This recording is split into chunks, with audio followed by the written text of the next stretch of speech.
Committee on Homeland Security will come to order. Chair may declare committee in recess at any point. I would also like to welcome the newest member of the committee, Mr. Matt Van Epps. Happy to have you here. You all can sit down for now, please. Purpose of today's hearing is to better understand the worldwide threats facing us today. Under the rules of the House, the chairman is responsible for maintaining order and preserving decorum in the committee room. I expect audience members to be respectful of witnesses, members, and the public.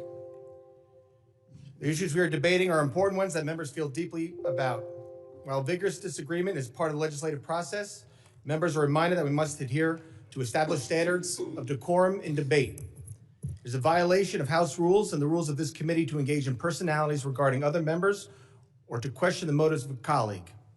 It is also a clear violation of the rules of the House to make statements that might be personally offensive to the President or the Vice President of the United States. Remarks of that type are not permitted by the rules and are not in keeping with the best traditions of our committee. The chair will enforce these rules of decorum at all times and urge all members to be mindful of their remarks. I now recognize myself for an opening statement. Good morning. Welcome to the Committee on Homeland Security's annual hearing on worldwide threats. Our witnesses today are Homeland Security Secretary Kristi Noem, National Counterterrorism Center Director Joe Kent, and Federal Bureau of Investigation Operations Director Michael Glasheen. I appreciate your willingness to testify and address the threats America faces every day at home and abroad. I want to recognize that this is an annual hearing on the one the committee expects to hold in September 2026, surrounding the 25th anniversary of September 11th terrorist attacks. This year, we made numerous accommodations considering the record-long Democrat shutdown and your busy schedules. But we expect 2026 to include the Homeland Security Secretary, the NCTC Director, and as in the past, the Director of the FBI. The Department of Homeland Security and this committee were created following the attacks on September 11th and bestowed with the responsibility to secure the homeland from threats and keep Americans safe. The work your agencies do each day furthers that mission, and this committee will always be a strong partner in those efforts. I want to commend all three of you. The border is secure, the flow of drugs is slowing, and violent criminals are being taken off the streets. America is once again a symbol of global strength. However, I'm sure you'll agree it is not time to take a break. It is time for action. We cannot succeed in our collective Homeland Security mission without working together, collaborating, and striving for better. The threats we face are persistent and ever-changing. The days of strictly kinetic strikes are over. The battlefield is not the same as it was on the Western Front in 1914, nor Pacific Theater in 1941, and not even the Middle East in 2000s. In 2025, we fight our adversaries in cyberspace, we counter radicalization on the internet and in chat rooms, we resist communist China propaganda, we prepare for newfound biological threats, and we combat the flow of transnational criminals across our borders. This is why this hearing is so important. Congress must hear from the executive. Oversight is not unfair, and asking questions is not unwarranted. We must ensure the people's representatives are informed. In less than 1 year, the Trump administration has delivered historic results in securing our borders and dismantling transnational criminal networks. The commitment to restoring and maintaining a state of law and order has resulted in illegal border crossings falling to their lowest level in decades. Compared to last year, nationwide border encounters have plummeted nearly 80%. This is a testament to the administration's enforcement of law and deterrence of further and uncontrolled illegal immigration. More and more, both nation state and rogue actors are turning to cyberspace to conduct nefarious operations against the United States and its interests. Just a few weeks ago, we saw the first mainly autonomous artificial intelligence conducted cyber attack. The AI threat is no longer something out of faraway science fiction movie. Technology improves every day, and so does our adversaries' understanding of how to use it. We must be prepared. We must work together with our state and local partners, as well as the private sector, to share information to better identify and mitigate attacks. We must remain vigilant in the face of threats posed by Russia, China, and Iran. And we must harden critical infrastructure. The United States is entering an unprecedented period of hosting major international events, including 2026 FIFA World Cup, the 2028 Olympic and Paralympic Games in Los Angeles, and nationwide celebrations marking the nation's 250th anniversary. These mass gatherings will test the nation's ability to secure large crowds, safeguard foreign delegations, and maintain operational continuity amid evolving threats from nation-state adversaries, foreign terrorist groups, transnational criminal organizations, and lone actors. Trump administration is employing a whole-of-government approach to ensure these events are safe and secure. However, host cities and law enforcement shouldn't shoulder significant burdens in planning and resourcing. Persistent challenges include coordination shortfalls, intelligence sharing gaps, and jurisdictional limitations, particularly at ancillary venues such as athlete housing, training facilities, hotels, and fan zones. All of this is on the backdrop of the upcoming 25th anniversary of the horrific terrorist attacks of September 11th that took the lives of thousands across New York, DC, and Pennsylvania. It is why I sought this chairmanship and what guides me every day in this work. We all share the same goal: keep Americans safe, regardless of the threat. I look forward to the witnesses' testimony today, and I hope we can work together to ensure we achieve this common goal. I now recognize the ranking member, the gentleman from Mississippi, Mr. Thompson, for his opening statement. Thank you very much, Mr. Chairman. And before I start, let me welcome Mr. Van Epps to the committee. Mr. Chairman, thank you for getting the Secretary of Homeland Security and National Counterterrorism Center Director here today. Your predecessor couldn't seem to get that done, and I appreciate your commitment to holding this hearing. Each day, we've had more examples of Republicans abdicating their constitutional oversight responsibilities.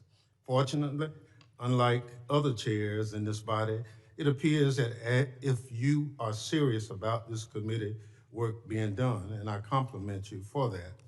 As I look at the witnesses table, though, I can't help but notice that FBI Director Kash Patel isn't here with Secretary Noem and Director Kent. I'd also say that we have just been provided Secretary Noem's testimony.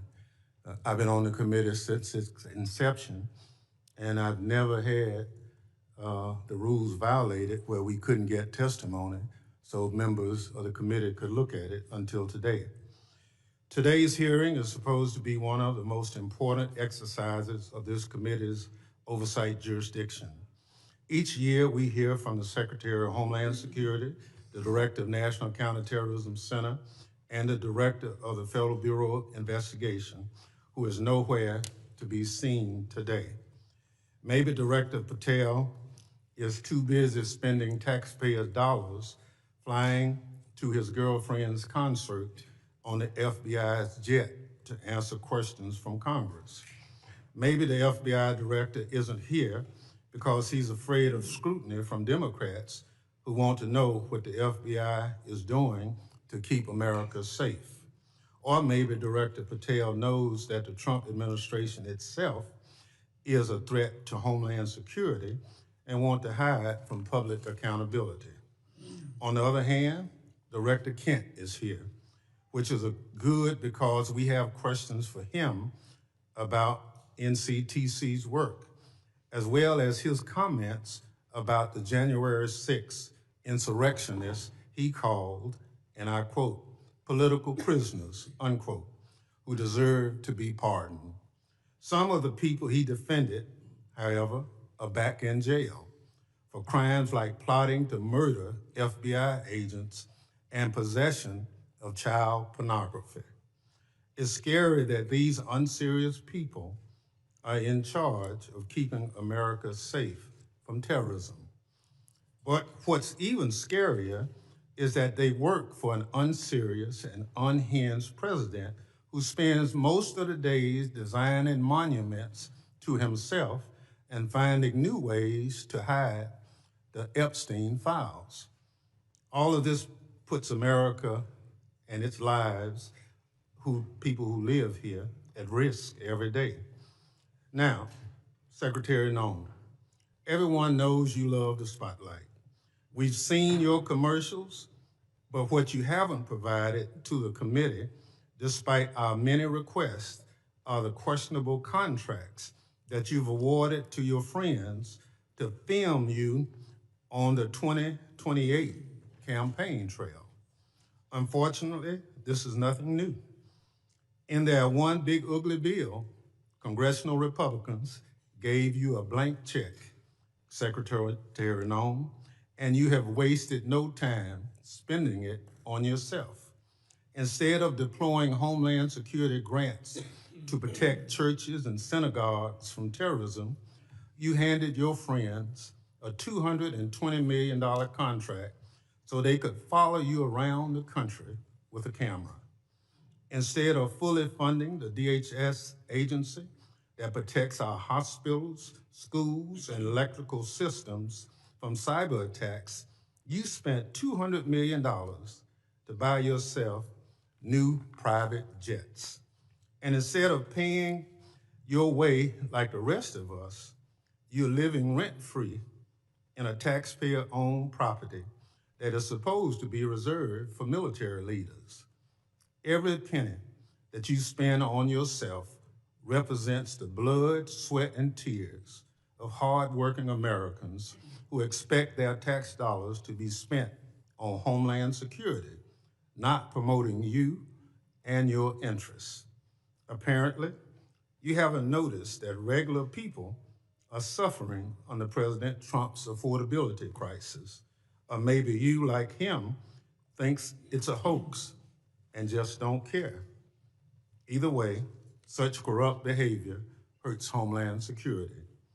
But it's not just the corrupt behavior, Secretary Noem, that hurts Homeland Security. It's also your blatant disregard for the law.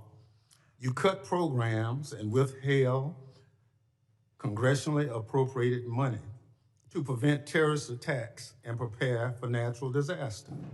You eviscerated the Office of Civil Rights and Civil Liberties, which was supposed to keep DHS from violating Americans' constitutional rights. Within your own department, you illegally fired employees and retaliated against whistleblowers who reported wrongdoings at DHS. And during a shutdown, when frontline employees were working without a paycheck, your press shop never stopped using its social media accounts to push out racist and xenophobic posts. Throughout your tenure, you've diverted resources from critical Homeland Security agencies and programs to carry out an extreme immigration agenda. You illegally ordered people deported to El Salvador, despite a federal court order and Department of Justice counsel instructing you to not do so. You illegally ignored a federal court order and shipped people off to South Sudan without due process. You are illegally blocking members of Congress from conducting oversight of ICE detention facilities, even though federal law demands that we have access. In the process of carrying out this extreme agenda, at your direction, DHS has terrorized, beaten, and detained hundreds, if not thousands, of American citizens. At your direction, DHS has illegally detained and deported American citizens, including U.S. citizen children with cancer. At your direction, DHS has illegally gassed, pepper sprayed, and put their knees on the necks of Americans, including military veterans and clergy. At your direction, DHS has illegally tackled, beat up, and humiliated United States citizens, including senior citizens. At your direction, DHS has illegally tased, maced, punched, and even shot Americans. Black and brown Americans in particular have been racially profiled, detained, and locked up, and sometimes with tragic consequences. It's just one awful incident. A pregnant U.S. citizen was reportedly thrown to the ground, kicked and left in handcuffs for hours after immigration officers did not believe that she was an American. She later lost a baby. You cannot enforce the law by breaking the law, Secretary Noem. That's not how justice works. It's not right, and it's un-American. And when Congress tries to carry out its constitutional oversight responsibilities, to question you about your department actions you hide, often with the help of congressional Republicans. Never in the history of the committee has a Secretary of Homeland Security hidden from congressional oversight like you and your department have, Secretary Noem. Our oversight letters to you go unanswered. You owe us by extending the millions of Americans who sent us to Congress as their representatives a response to over a dozen letters. Your predecessor came before this committee regularly under administrations of both parties, but under President Trump, you and other department officials have royally shown their faces at committee hearings. In the first year of President Biden's term, his administration made 28 appearances before this committee. 28. Under President Trump, DHS officials have appeared only 3 hearings before this committee, just 3. You, Secretary Noem, have appeared before this committee just twice.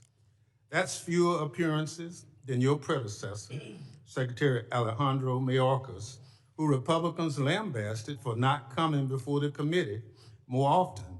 It's interesting how my colleagues on the other side are now. Secretary Noem, I'll give you one thing. You showed up today rather than throwing a civil servant under the bus like Director Patel did. But you have systematically dismantled the Department of Homeland Security, put your own interests above the department, and violated the law. You are making America less safe. So rather than sitting here and wasting your time and ours with more corruption, lies, and lawlessness, I call on you to resign.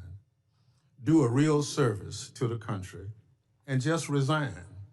That is, if President Trump doesn't fire you first. I yield back. Gentleman yields back. Other members of the committee are reminded that opening statements may be submitted for the record. I'm pleased to have a highly distinguished panel of witnesses before us today. Pursuant to Committee Rule 8C, I ask that the witnesses please rise and raise their right hand.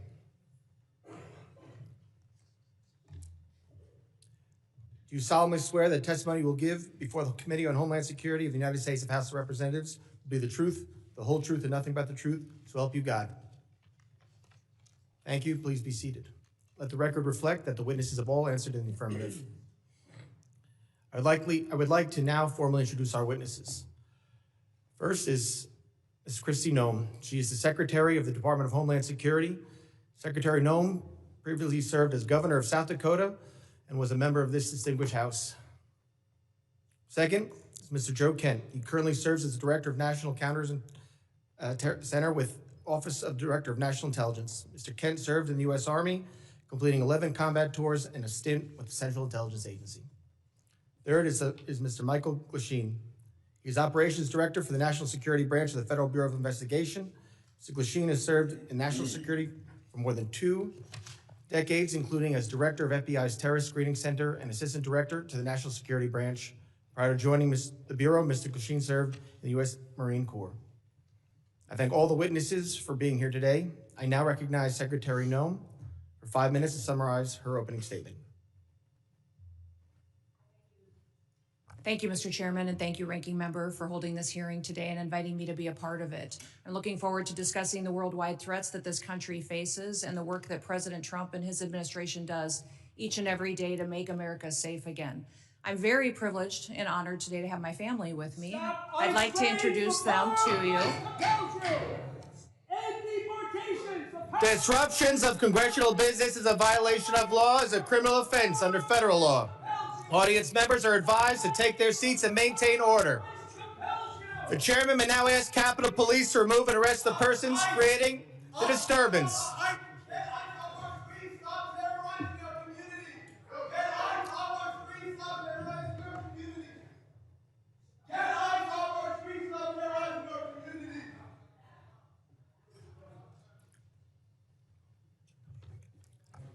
Secretary may continue. Chairman, I'll continue.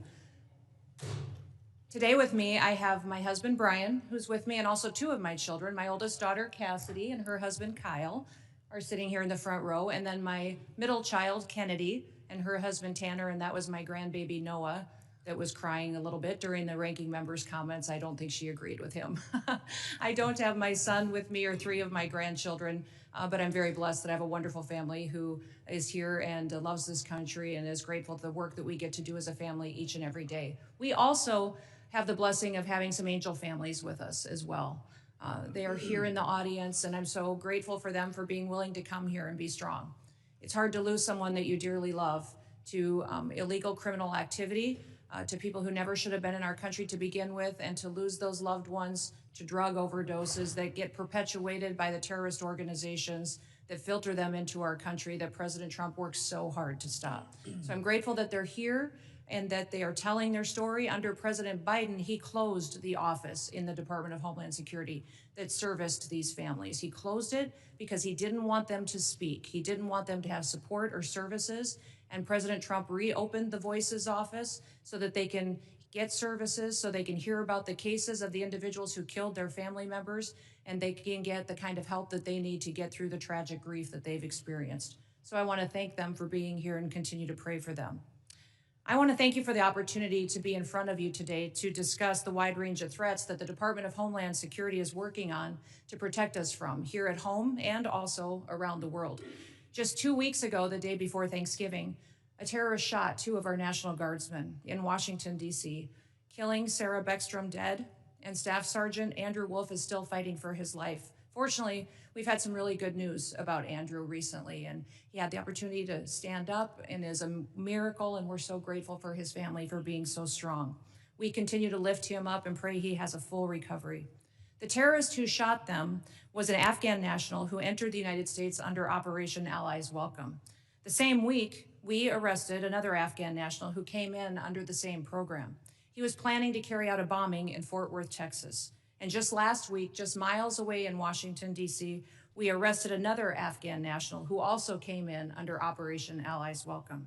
That individual provided support to the Islamic State of Iraq and ISIS-K and weapons to his father, who was a commander of a militia group in Afghanistan.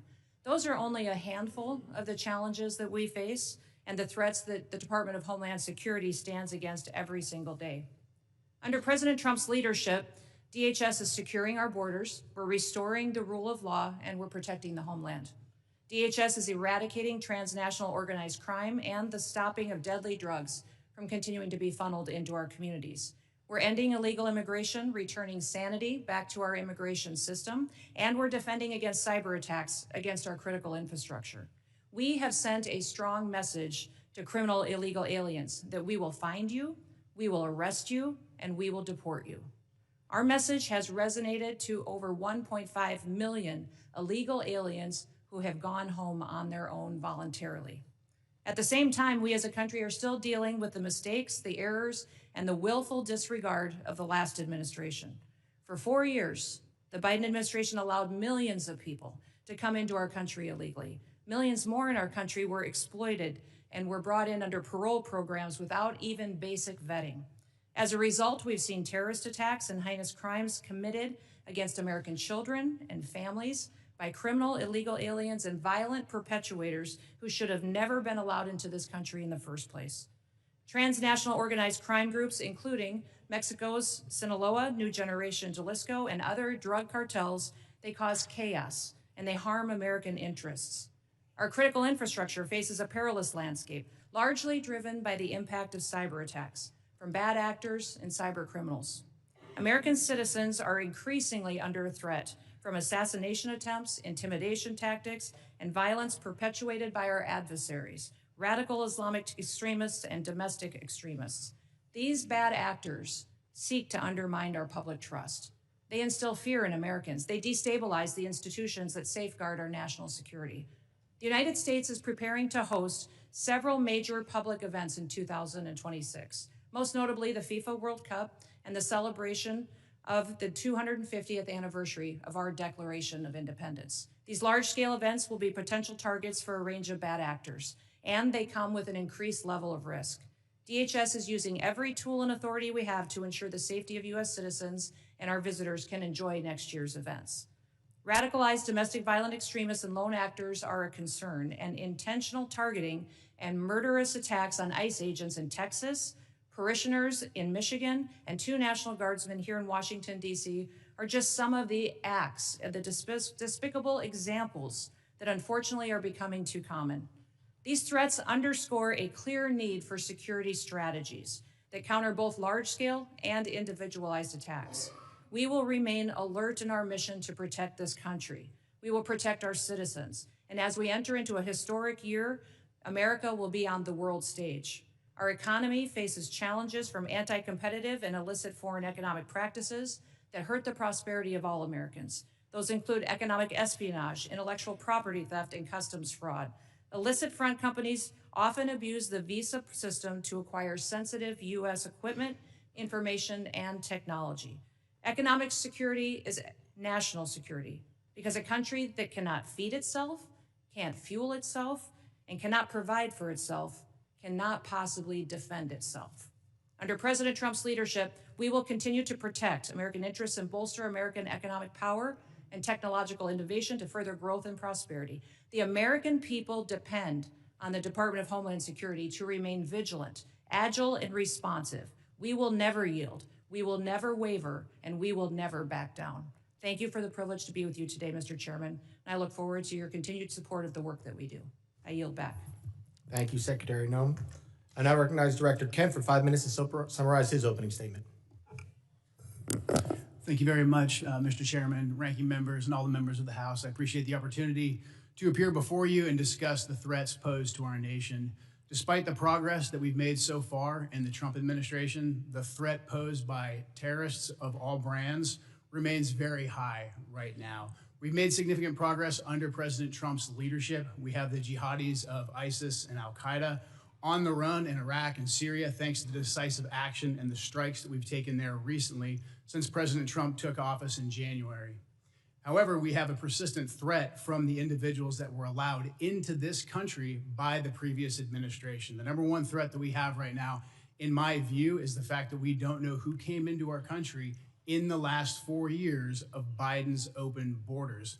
What we have identified is alarming, and I want to share that with you today. We just recently put out a warning of the heightened risk of terrorist attacks posed to the homeland by terrorists pretty much of all stripes, but in particular from ISIS and from al-Qaeda.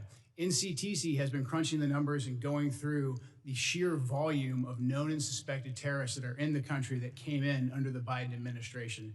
So far, NCTC has identified around 18,000 known and suspected terrorists that the Biden administration let come into our country. These are individuals who under normal circumstances would never be allowed to enter our country because of their ties to jihadi groups like ISIS and al-Qaeda. Yet the Biden administration not only let them into the country, and in many cases facilitated their entry into the country, just like the entry of the Afghan terrorists who committed the terrorist attack here just before Thanksgiving, killing one of our National Guard members and wounding another. That Afghan was brought into the country as a group of over 100,000 Afghans who were brought here during the disastrous withdrawal from Afghanistan. These individuals, despite what has been reported, were not vetted properly to come into the United States. The individual terrorist who committed the attack in DC, he was vetted to serve as a soldier in Afghanistan. The Biden administration essentially used his tactical level vetting as a ruse to bring him here and to bring him into our communities. And we've seen the tragic results of that. Now, that Afghan, that attacker, that terrorist is just one of 88,000. We've identified 2,000 of that group of 88,000 who have ties to terrorist organizations. We're working right now hand in hand with DHS and with the FBI to run down this 2,000, the Afghans who came here under Allies Welcome who have ties to terrorist organizations, and additionally the other 16,000 individuals with ties to terrorist organizations that Biden let into our country. That is probably the top terrorist threat that we face right now, and that doesn't include the individuals who came here illegally through the open border. That number, alarmingly, remains unknown at this time. We're trying to figure out who those individuals are as well. Also adding to this elevated threat, we have ISIS and al-Qaeda that have found sanctuary in places like Afghanistan and Syria due to the transitional nature of those governments, and also again in Iraq and some of the hinterlands of Iraq. And these terrorists are able to communicate and spread their propaganda and a lot of their know-how thanks to the proliferation of encrypted apps and also due to just the internet writ large. The new terrorist tactic that we're seeing more and more is moving away from very deliberate cellular attacks that we can infiltrate easily while they communicate into an inspirational methodology where you have key members putting out media and putting out how-to guides to reach out and to touch individuals inside the United States. We recently disrupted one of those attacks just before Halloween, thanks to the work of the FBI with support from really the entire U.S. intelligence community and the Joint Terrorism Task Force model in Michigan. That plot touched multiple states and had ties to ISIS inside Iraq and Syria. Another issue that we are addressing right now, thanks to the decisive leadership of President Trump, is the scourge of fentanyl, gang, and cartel violence. Under President Trump's leadership, we've designated these cartels and gangs as terrorist organizations, and we've done that rightfully so. These individuals, these terrorists, have killed hundreds of thousands of Americans, as these angel families will tell you firsthand. What President Trump has done by designating them as terrorists has allowed us to turn the tools of the intelligence community against them and predominantly watch list them as terrorists to prevent them from ever coming into America in the first place. To date, we've added about 35,000 of these narco-terrorists to our terrorist watch list, and we've stopped just around 6,000 of these terrorists from ever entering our country, from setting foot inside of America so they can no longer kill Americans with impunity. These are just some of the issues that we're covering 24/7, 365 at the National Counterterrorism Center, and I look forward to discussing more with you all today. Thank you. Thank you, Director Kent. And now recognize Director Glasheen for 5 minutes to summarize his opening statement. Good morning, Chairman Garbarino, Ranking Member Thompson, and members of the committee. I'm Operations Director Michael Glasheen. I oversee the FBI's National Security Divisions. I am honored to be here with you, representing the people of the United States, the FBI, who tackle the complex and grave threats we face with perseverance, professionalism, and integrity. Our nation faces serious and evolving threats ranging from international terrorists to hostile foreign intelligence operatives, from sophisticated cyber attacks to internet-facilitated sexual exploitation of children, from violent gangs and criminal organizations to public corruption and corporate fraud. Keeping pace with these threats is a significant challenge. Our adversaries take advantage of the internet, social media, and emerging technologies like artificial intelligence to influence the American people, facilitate illegal activities, and recruit followers. Even as 2026 marks the 25th anniversary of the 9/11 attacks, terrorism remains a persistent but evolving threat. Over the past several years, the FBI has identified a particularly concerning uptick in the radicalization of young people. Radicalization of domestic terrorists most often occurs online. Social media and encryption have increased the speed and accessibility of the violent extremist content. International terrorists continue to pose one of the greatest, most immediate threats to the homeland. Some international terrorists and people located and radicalized to violence primarily inside the United States who are not receiving individualized direction from foreign terrorist organizations or FTOs, but are inspired to commit violence by FTOs such as ISIS and Al-Qaeda. Iran continues to plot attacks against former government officials in retaliation for the January 2020 death of Islamic Revolutionary Guard Corps, or IRGC, Commander Qasem Soleimani. Iran also continues to provide support to its proxies and terrorist organizations throughout the world, such as Lebanese Hezbollah. China, Russia, Iran, North Korea, and criminal ransomware continue to be the top cyber threats facing the United States. And there's no clear line where cyber criminal activity ends and nation-state activity begins. Critical infrastructure remains a highly attractive target for cyber criminals and nation-state actors due to the potential to cause widespread disruption, financial damage, and risk to our national security. The United States faces foreign intelligence threats as nations such as the People's Republic of China, Russia, and Iran become more aggressive and capable than ever. The PRC has deliberately created an environment that abuses global interconnectedness and encourages intellectual property acquisition using human intelligence officers, corrupt corporate insiders, foreign direct investment, and cyber intrusions. Russia continues to seek and acquire U.S. technologies to help her build its defense industrial base, relying on complex procurement networks to evade U.S. export controls and sanctions. The United States faces many criminal threats, including violent crime, financial and healthcare fraud, transnational and regional organized criminal enterprises, crimes against children, and human trafficking, violent threats against public election officials, personnel, and public corruption. Currently, the FBI-led task forces are staffed with over 9,000 federal, state, local, tribal, and territorial partners. Many of these task forces are focused on cartels, violent crime, drug trafficking, child exploitation, and human trafficking across our nation's communities. The FBI has and continues to establish strong capabilities to assess the threats, share intelligence, and leverage key technologies. We recruit the best to serve as special agents, intelligence analysts, and professional staff. Our leadership team views change and transformation as a positive tool for keeping the FBI focused on the gravest threats facing our nation. Over the past few months, we started the process to relocate hundreds of positions from the National Capital Region out to field offices across the country. This enhancement to field resources increases our investigative capacity across our 56 field offices and enhances the FBI's commitment to addressing violent crime, gangs, drugs, counterintelligence, and terrorism threats. Our fellow citizens look to us to protect the homeland from these threats. And every day, the men and women of the FBI continue to meet and exceed these expectations. I'm proud to represent them in testimony today, and I welcome your questions.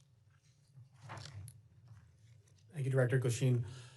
My understanding is a witness may have to leave early today. While I want to be clear, the committee did not agree to a hard stop. All witnesses are here voluntarily and are free to go. If a witness does leave, the hearing will continue with the remaining witnesses. Members will be recognized by order of seniority for their 5 minutes of question. We want to get through as many members as possible, so even though I have been lenient before with the 5 minutes, I'm directing members and witnesses that we're going to strictly enforce the 5-minute rule today. I now recognize myself for 5 minutes of questions. Secretary Noem, I appreciate you being here today, and you've been on the job less than a year, and this is the second time appearing before the committee, which I think is the norm, and I do really appreciate you being here. And I know you have a very important job to do. You oversee a lot of different sub-agencies, so I know you can't always be here in person. And with that, as a committee, we still want to work with the administration and conduct our oversight. So I'm asking you if you can commit to making sure that in the future, if we want to have a hearing, you'll be able to supply maybe a deputy secretary or somebody to come specifically talk about that. Yes, Issues we want to talk about. Yes, Mr. Chairman. I really appreciate that communication, and I think collaboration between the administration and Congress is key. Secretary Noem, I also wanted to ask you, in September, the department under FEMA proposed new allocations for counterterrorism grant funding, which cut dollars to New York by 80% because of a new formula. Considering New York is consistently a top terror target, this was surprising. We're grateful President Trump restored this grant funding, and pursuant to the present direction, has the department increased the allocation to New York? Yes, President Trump did. I would say that when we look at the Homeland Security grants and how they're allocated, the formula focuses on where we see the threats today and where those communities are that need the resources. I would also inform the committee and you, Mr. Chairman, that New York City at the time of the allocation still had over $440 million in reserve that was available to them to utilize. So the intention of these grants is that communities and cities would use the dollars to build up the security measures that they need to do for a long-term impact, and that the same amount of dollars aren't necessary every single year. You need to meet the threats where they are in the country at the time the grant dollars are available. So thank you to all of you for your work on getting us dollars that we can give to grants to help secure our local communities and states. But when we're looking at cities that have hundreds of millions of dollars in reserves, we recognize that giving them hundreds of dollars of millions more may not be appropriate considering all of the threats that we have. But President Trump has sent more resources to New York City. We'll continue to meet the threats head on because that is our mission, is to make sure that we're looking at every single threat that we have. The formula that we have considered and have put in place recognizes what came over the border, where we see the infiltration going, which communities are impacted, and what we need to do to harden our systems. I appreciate that, Secretary, and I appreciate the work you're doing with the President. I appreciate his decision to send that increased money to New York. I have a question. Since this is about worldwide threats, can you discuss what DHS's most significant concerns are today for the country?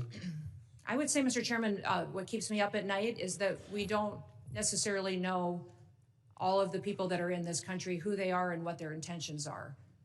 We think up to 15 to 20 million people came in under the Biden administration on the invasion over the southern border. They were not vetted. They were allowed to pour in.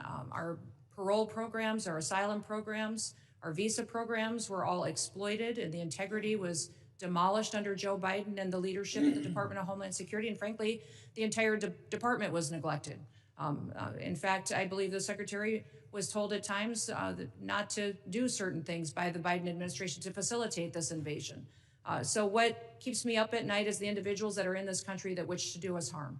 And that is why we are so aggressive at making sure that we're going out and doing investigative work, finding those violent criminals, finding those people who shouldn't be in this country to begin with, and those that want to go after and to harm our American citizens. Thank you, Secretary.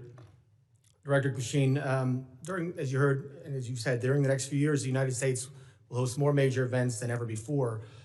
This brings up obvious security concerns, including counter drones, which we just passed into authorities in the NDA yesterday. How is the FBI preparing for counter drone threats during mass gathering events? Chairman, thank you for that question. Counter UAS, the passage of the legislation yesterday is a game changer for us. How we're preparing for that going forward, we just stood up a counter UAS school down in Huntsville, Alabama, where we will train federal officials, state locals, as well to assist with that preparation and implementation of using counter UAS technology. Prior to this passage, it was only the FBI and or DHS that could provide that assistance. Now that this passage of authority, it will allow us to have a greater handling of the threat to a mass event. Thank you very much. I yield back. I now recognize the ranking member for 5 minutes of questions. Thank you very much, Mr. Chairman. Mr. Glasheen, will you tell me the organizations that pose on the domestic side, two of the organizations, number one, number two, threat to the homeland at this point? Can you please clarify, like organizations? Any domestic terrorist organization that poses a threat to the homeland as we speak? I'd say the first one, President Trump had just announced executive order domestic terrorist organization, Antifa. That's our primary concern right now. All right, that's what President Trump did. What does the FBI say? We share the same view. When you look at the data right now, you look at the domestic terrorist threat that we're facing. Right now, what I see from my position is that's the most immediate violent threat that we're facing on the domestic side. So where is Antifa headquartered? What we're doing right now with the organization. Where in the United States does Antifa exist? Yeah. If it's a terrorist organization and you've identified it as number one. We are building out the infrastructure right now. So what does that mean? We're trying to get the information. You say Antifa is a terrorist organization. Tell us as a committee, how did you come to that? Where do they exist? How many members do they have in the United States as of right now? Well, that's very fluid. It's ongoing for us to understand that. The same, no different than Al-Qaeda and ISIS. No, I don't want you. I'll ask one question, sir. I just want you to tell us. If you said Antifa is the #1 domestic terrorist organization operating in the United States. I just need to know where they are, how many people. I don't want a name, I don't want anything like that. Just how many people have you identified with the FBI that Antifa is made of? Well, the investigations are active. Sir, you wouldn't come to this committee and say something you can't prove, I know. I know you wouldn't do that. But you did. Madam Secretary, you and the gentleman from NCTC reference the unfortunate accident that occurred with the National Guardsman being killed. You think that was an unfortunate accident? I mean, It was a terrorist attack. wait. Look, I'll get it straight. Then you can He shot our respond. National Guardsman in the head. Look, Mr. Chairman, will you direct the witness to allow me to ask my question? It was an unfortunate situation, but you blamed it solely on Joe Biden. I want you to know who approved the asylum application for this same person. Mr. Thompson, this individual that came into the country. No, I want to know who approved. Congressman Thompson, I want you to understand. When this individual came into the country, he came under I'm not going to let you. Evacuation of Afghanistan under Operation Allies Welcome, was thoroughly vetted by the Biden administration at that point in time, allowed into our country, and then was never followed up. I want to remind everybody in Congress. Reclaim my time. We follow the law. And every asylum is supposed to have a check-in every single year, and the Biden administration failed to do that. They vetted this individual, allowed them into our country, and did not do due diligence. Witness will allow the gentleman to ask his question. Yes or no? Who approved the asylum claim? The application on the asylum was thoroughly filled out by information that was gathered by the Biden administration. So the Biden administration approved the asylum. The asylum application was put into place under the rules established by the Biden administration. Reclaiming my time. I don't want to file perjury charges against you, but I'm of the opinion that the Trump administration, DHS, your DHS, approved the asylum application. The asylum application moved forward under all of the information and vetting processes that were put in place under the Biden administration, which is when vetting happened. And that's what President Trump has changed. Under President Trump's administration. Reclaim my time again. When it's obvious you don't want to answer the question. Mr. Kent, you want a shot at it? The individual was vetted to serve as a soldier in Afghanistan, and that vetting standard was used by the Biden administration as a ruse to bring him here. Had we followed the standard operating procedures for special immigrant visas, that individual and none of the Allies Welcome people would have come to America. That's on Joe Biden. Gentleman's time has expired. That was the answer. Point of order, Mr. Chairman. That was a murder that took place in D.C. It was not an unfortunate incident. And those comments are effing disrespectful. Who is it? I expect better from the It's not a valid point of order. I now recognize the gentleman from Texas, the former chairman, Mr. McCall, for 5 minutes. Thank you, Mr. Chairman. Madam Secretary, great to see you. This hearing reminds me of the novel A Tale of Two Cities. They see it, the Dems see it as the worst of times, but I see it really as the best of times. And what do I mean by that? Under the Biden administration, 15 to 20 million illegal aliens, unvetted, as you indicated, came into this country. What I think most disturbing is Director Kent's testimony. 18,000 known or suspected terrorists got into this country under the Biden administration. That's why we impeached Mayorkas. I was one of the managers. He told his Border Patrol, you don't have to pay attention to federal law when it says shall detain aggravated felons. He disregarded federal law and says, you know what, may detain. It's discretionary. And guess what? We have thousands of aggravated felons now, or if not millions, in this country today. That was the worst of times. Let me go to the best of times. Most secure border I've seen in my 22 years in Congress. And I've dealt with this for a long time. Coming from Texas, being chairman of this committee, the daily crossings are 95% down from the prior administration. That's the best of times. zero catch and release. My very first bill in Congress 22 years ago was to end catch and release. 22 years later, we finally have achieved that goal. That, Madam Secretary, is the best of times. An all-time record low. America is safer today. I feel so. And when I look at the Venezuelan vessels attacked, the president had every right under the Constitution, Article 2, international waters, cartels designated as FTOs, coming into our country to spread poison to kill Americans. If that's not self-defense, I don't know what is. And then finally, Madam Secretary, thank you for taking out the shadow Iranian oil tankers headed from Venezuela to Cuba, getting around our sanctions that Congress passed. I'm finally seeing an administration flexing its muscle in this hemisphere, which has been neglected for so many years. So air, land, and sea is your charge. It's the military's charge as well. I see the land secure. I see the maritime borders getting more secure, and I applaud you for that. On the air secure piece, I chair the Special Events Task Force. That's FIFA, the Olympics, the 250th anniversary. Drones are the biggest threat as I see it. I see it in Ukraine in its conflict with Russia, and I see it across our border, and I see it at these events.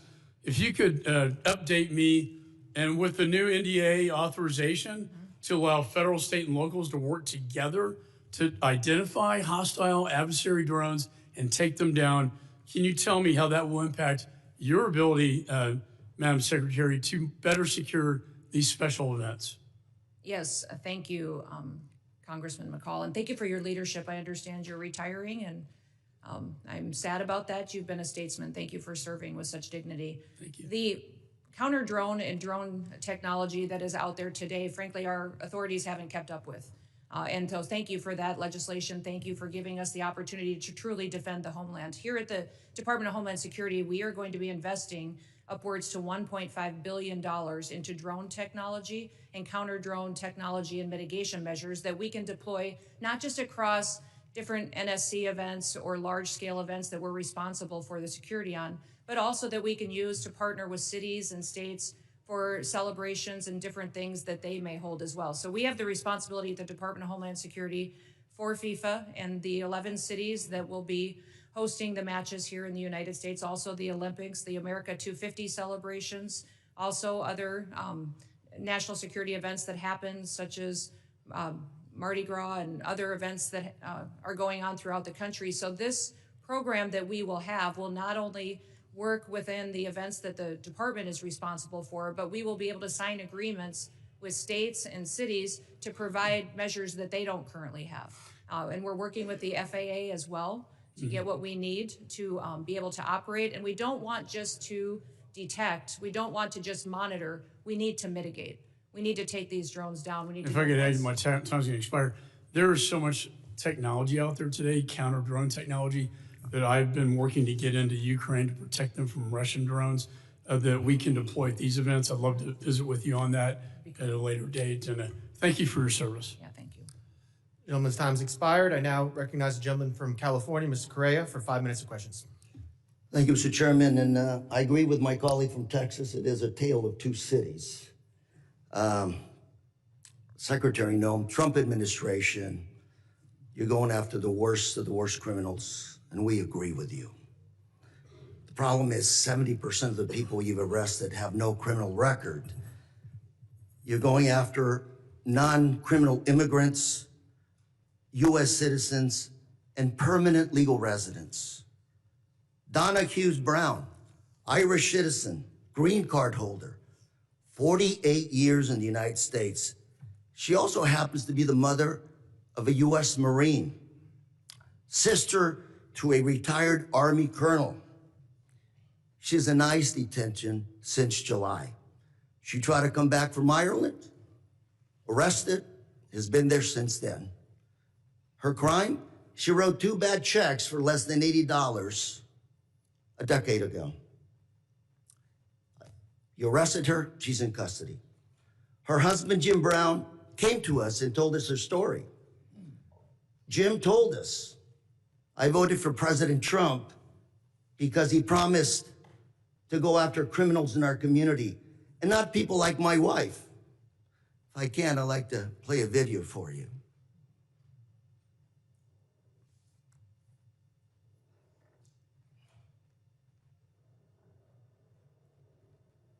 Then he also voted for President Trump. Yes, sir, Why did you vote for him? because I was an idiot. 80% of the evangelical Christian people were lied to, if you really want to know the truth, and that's exactly what happened.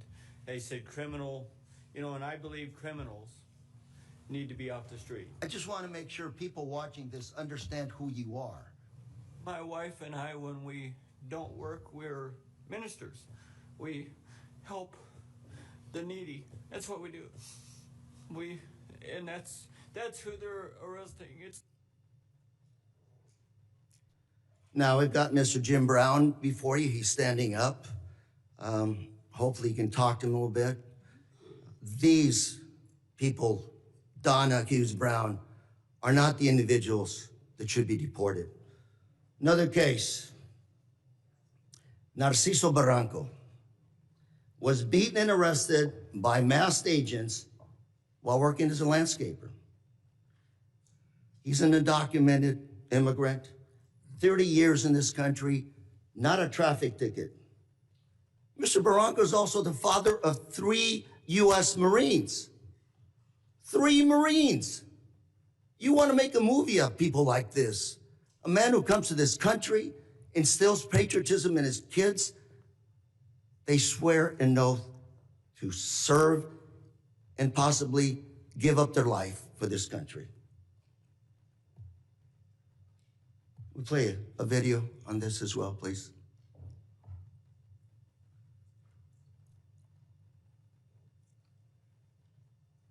Masked federal agents were filmed pinning a man to the ground and repeatedly striking him in the head and neck before putting him in an unmarked car. The man in the video has been identified as Narciso Barranco and is the father of 2 active duty Marines and 1 Marine veteran. The Department of Homeland Security said an illegal alien was arrested by Border Patrol agents after he, quote, assaulted federal law enforcement, adding that Barranco, quote, swung a weed whacker directly at an agent's face. Video shared by DHS and reviewed by CNN shows Barranco running with a weed whacker, but does not show him striking officers. I also have with us today Alex Barranco behind you, a retired Marine. That's his father. And Alex, on behalf of myself, members here, I want to thank you for your service to our country, and we also thank your brothers for serving our great country. Thank you very much. Got another case. George Rete, 25-year-old, native of California, my home state. He's a U.S. citizen, Army veteran who served in Iraq. Well, on his way to work, he came to an immigration checkpoint. Pulled over. I don't know where officers deployed tear gas on him, broke his car window, pepper sprayed him, and dragged him out of his car. An American citizen held for 72 hours without any charges, wasn't even given the opportunity to shower, to wash off that paper spray. Gentleman's time's expired. I now recognize the gentleman from Mississippi, Mr. Guest. Mr. Chairman, I have 2 articles I'd like to present for the record. Unanimous consent. Under President Trump, an agency intended to keep Americans safe has diverted resources from child abuse, trafficking, and terrorism to immigration enforcement. Second is this letter from my Orange County Sheriff, Don Barnes, essentially talking about all the individuals under Prop 50 referred to ICE. 2025 year to date, 50 of them. Without objection. ICE never showed up to pick them up. Without objection. Chairman? I will Chairman? entertain, Chairman? I will entertain UCs at the end of the hearing. I will entertain all UC motions at the end of the hearing. We have witnesses. I want to make sure everybody has time. So if we do this now, we do have a witness has to leave. You're just going to be taking time from other members, but I will entertain UC motions at the end of this hearing. I now recognize the gentleman from Mississippi, Mr. Guest, for 5 minutes. Thank you, Mr. Chairman. Madam Secretary, it's great to see you again. Thanks for appearing before us again. I want to echo some of the remarks of Mr. McCall. I want to first thank you. I want to thank the men and women who serve under your command for the incredible job that you have done over the last 12 months.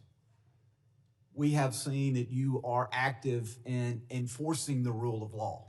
We have seen a border that is as secure in our lifetime as we have ever seen. You mentioned in your opening statement over the last 4 years, we saw somewhere between 15 to 20 million illegal immigrants enter the country. Just looking at monthly statistical data, we know that under the Biden-Harris administration that in December of 2024, that there were over 300,000 illegal immigrants who were encountered along the southern border in that month alone. Recent statistics by the Department of Homeland Security for October, the most recent statistics we have, show that the number of border encounters for October of this year under your leadership have dropped to 11,000, a decrease of over 95%.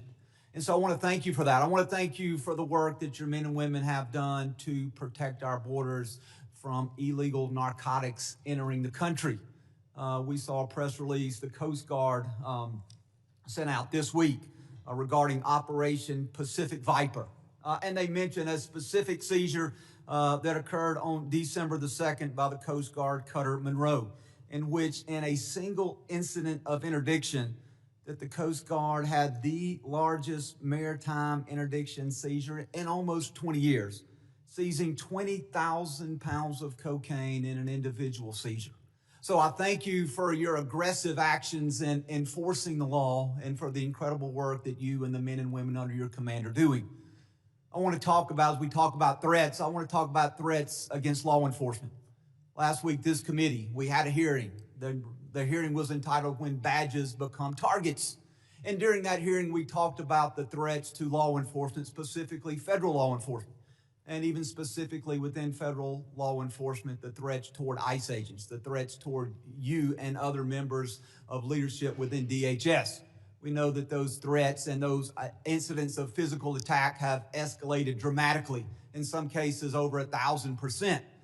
And part of the driving force, I believe, behind those threats is what I refer to as rhetoric against law enforcement. And I brought this up last week, and I want to bring this up again with you and give you a chance to briefly address this. These are just roughly 10 of the statements that I was able to easily find online by elected officials, governors, mayors, in many cases members of Congress, where they were spewing what I believe to be very harmful statements toward law enforcement. Governor Pritzker claimed that ICE is grabbing people off the street and disappearing them, that our country is becoming Nazi Germany. Representative Crockett compared ICE to slave patrols. Representative Garcia referred to ICE as thugs. Representative Ramirez attacked ICE as a terror force, later a terrorist organization, and then later in the hearing said, let me be clear, the Department of Homeland Security, you can quote me on that, is the single biggest threat to public safety right now. Representative Tlaib said ICE is terrorizing our community, turning our country into a fascist police state. Representative Jayapal called ICE agents deranged and said it's inspiring to obstruct immigration enforcement. Governor Walz smeared ICE agents as modern-day Gestapo. Chicago Mayor Johnson accused ICE of being secret police and terrorizing our community. Representative Lynch referred to ICE agents as the Gestapo and nondescript thugs. And Representative Frost compared ICE operations to some of the worst horrors and crimes against humanity in history. And so, Secretary Noem, I'd like to give you a few moments to, one, address these statements and to speak to how these statements place the safety of our men and women of law enforcement at risk. Thank you, Congressman Guest. I appreciate you giving me the chance to talk about this because I think the words that these elected officials have used to describe our law enforcement officers are horrific, shocking, and unacceptable. Every single American citizen should find the words that they have used to describe these men and women that took an oath to keep us safe unacceptable and needs to be pointed out that we are seeing the consequences of those words every single day by the violent attacks. Gentlemen's- 1,000% increase in gentlemen's violent time's attacks, expired. 8,000% in death threats. Gentlemen's It's time is unacceptable. gentlemen's time expired. I now recognize the gentleman from Michigan, Mr. Tanadar, for 5 minutes of question. Please remember to stick to the 5 minutes. Thank you, Chairman Garbarino and Ranking Member Thompson, for having this hearing today. I know the American people have been demanding answers from this administration on their unlawful actions. So I hope we are able to get some useful answers from our witnesses today. Secretary Noem, this past May, I asked you during a congressional hearing if it was the policy of DHS to follow orders issued by federal courts. You said on the record, and I'm quoting here, "We are following all federal orders." End of my quote, end of your quote. Secretary Noem, you lied to me under oath that day. You lied to the American people, and you have betrayed the trust placed upon you in your role as Secretary of Homeland Security. You defied federal court orders when you refused to order the deportation flights to El Salvador in March to turn around. Federal courts have also found your department to have violated federal injunctions in your continue to send non-citizens on deportation flights, with some courts having called your orders unlawful. Secretary Noem, I just have 3 questions for you.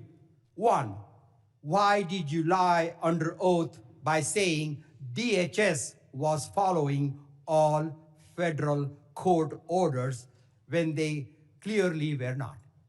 Congressman. Question 2, let me finish my questions. Question 2, why did you mislead the American people when you said that no American citizens have been arrested or detained by federal immigration agents? And my last question, number 3, Donald Trump said that your ICE agents haven't gone far enough. Do you think terrorizing American citizens and assaulting peaceful protesters isn't far enough? Congressman, the Department of Homeland Security and this administration complies with all federal court orders. We always have and we always will. Not true. And we will continue to appeal. And sir, I will even tell you that at the highest court, at the Supreme Court, the Department of Homeland Security in our litigation has an over 90% success rate in winning at the highest court in our battle against activist judges across this country. Madam Secretary, we will continue to appeal. And then when it gets to the highest court and we get a decision, it is proven that we are reclaim my right, time that we here. have been compliant. I will also say, Madam Secretary, let me. You want me to answer your questions or not? I do, but let me. You haven't been telling us the truth. Look, there have been at least 170 known cases of citizens being arrested or detained by federal immigration agents this year alone. This is the truth. Are you lying to the American people right now by denying these reports? When we are doing our targeted enforcement operations against criminal illegal aliens, individuals that are in that area may be detained until we verify who they are, and then they are released. This has been done for years, and every single law enforcement operation that has always happened, we follow the same protocols, and we continue to do that. We have never once detained or deported an American citizen.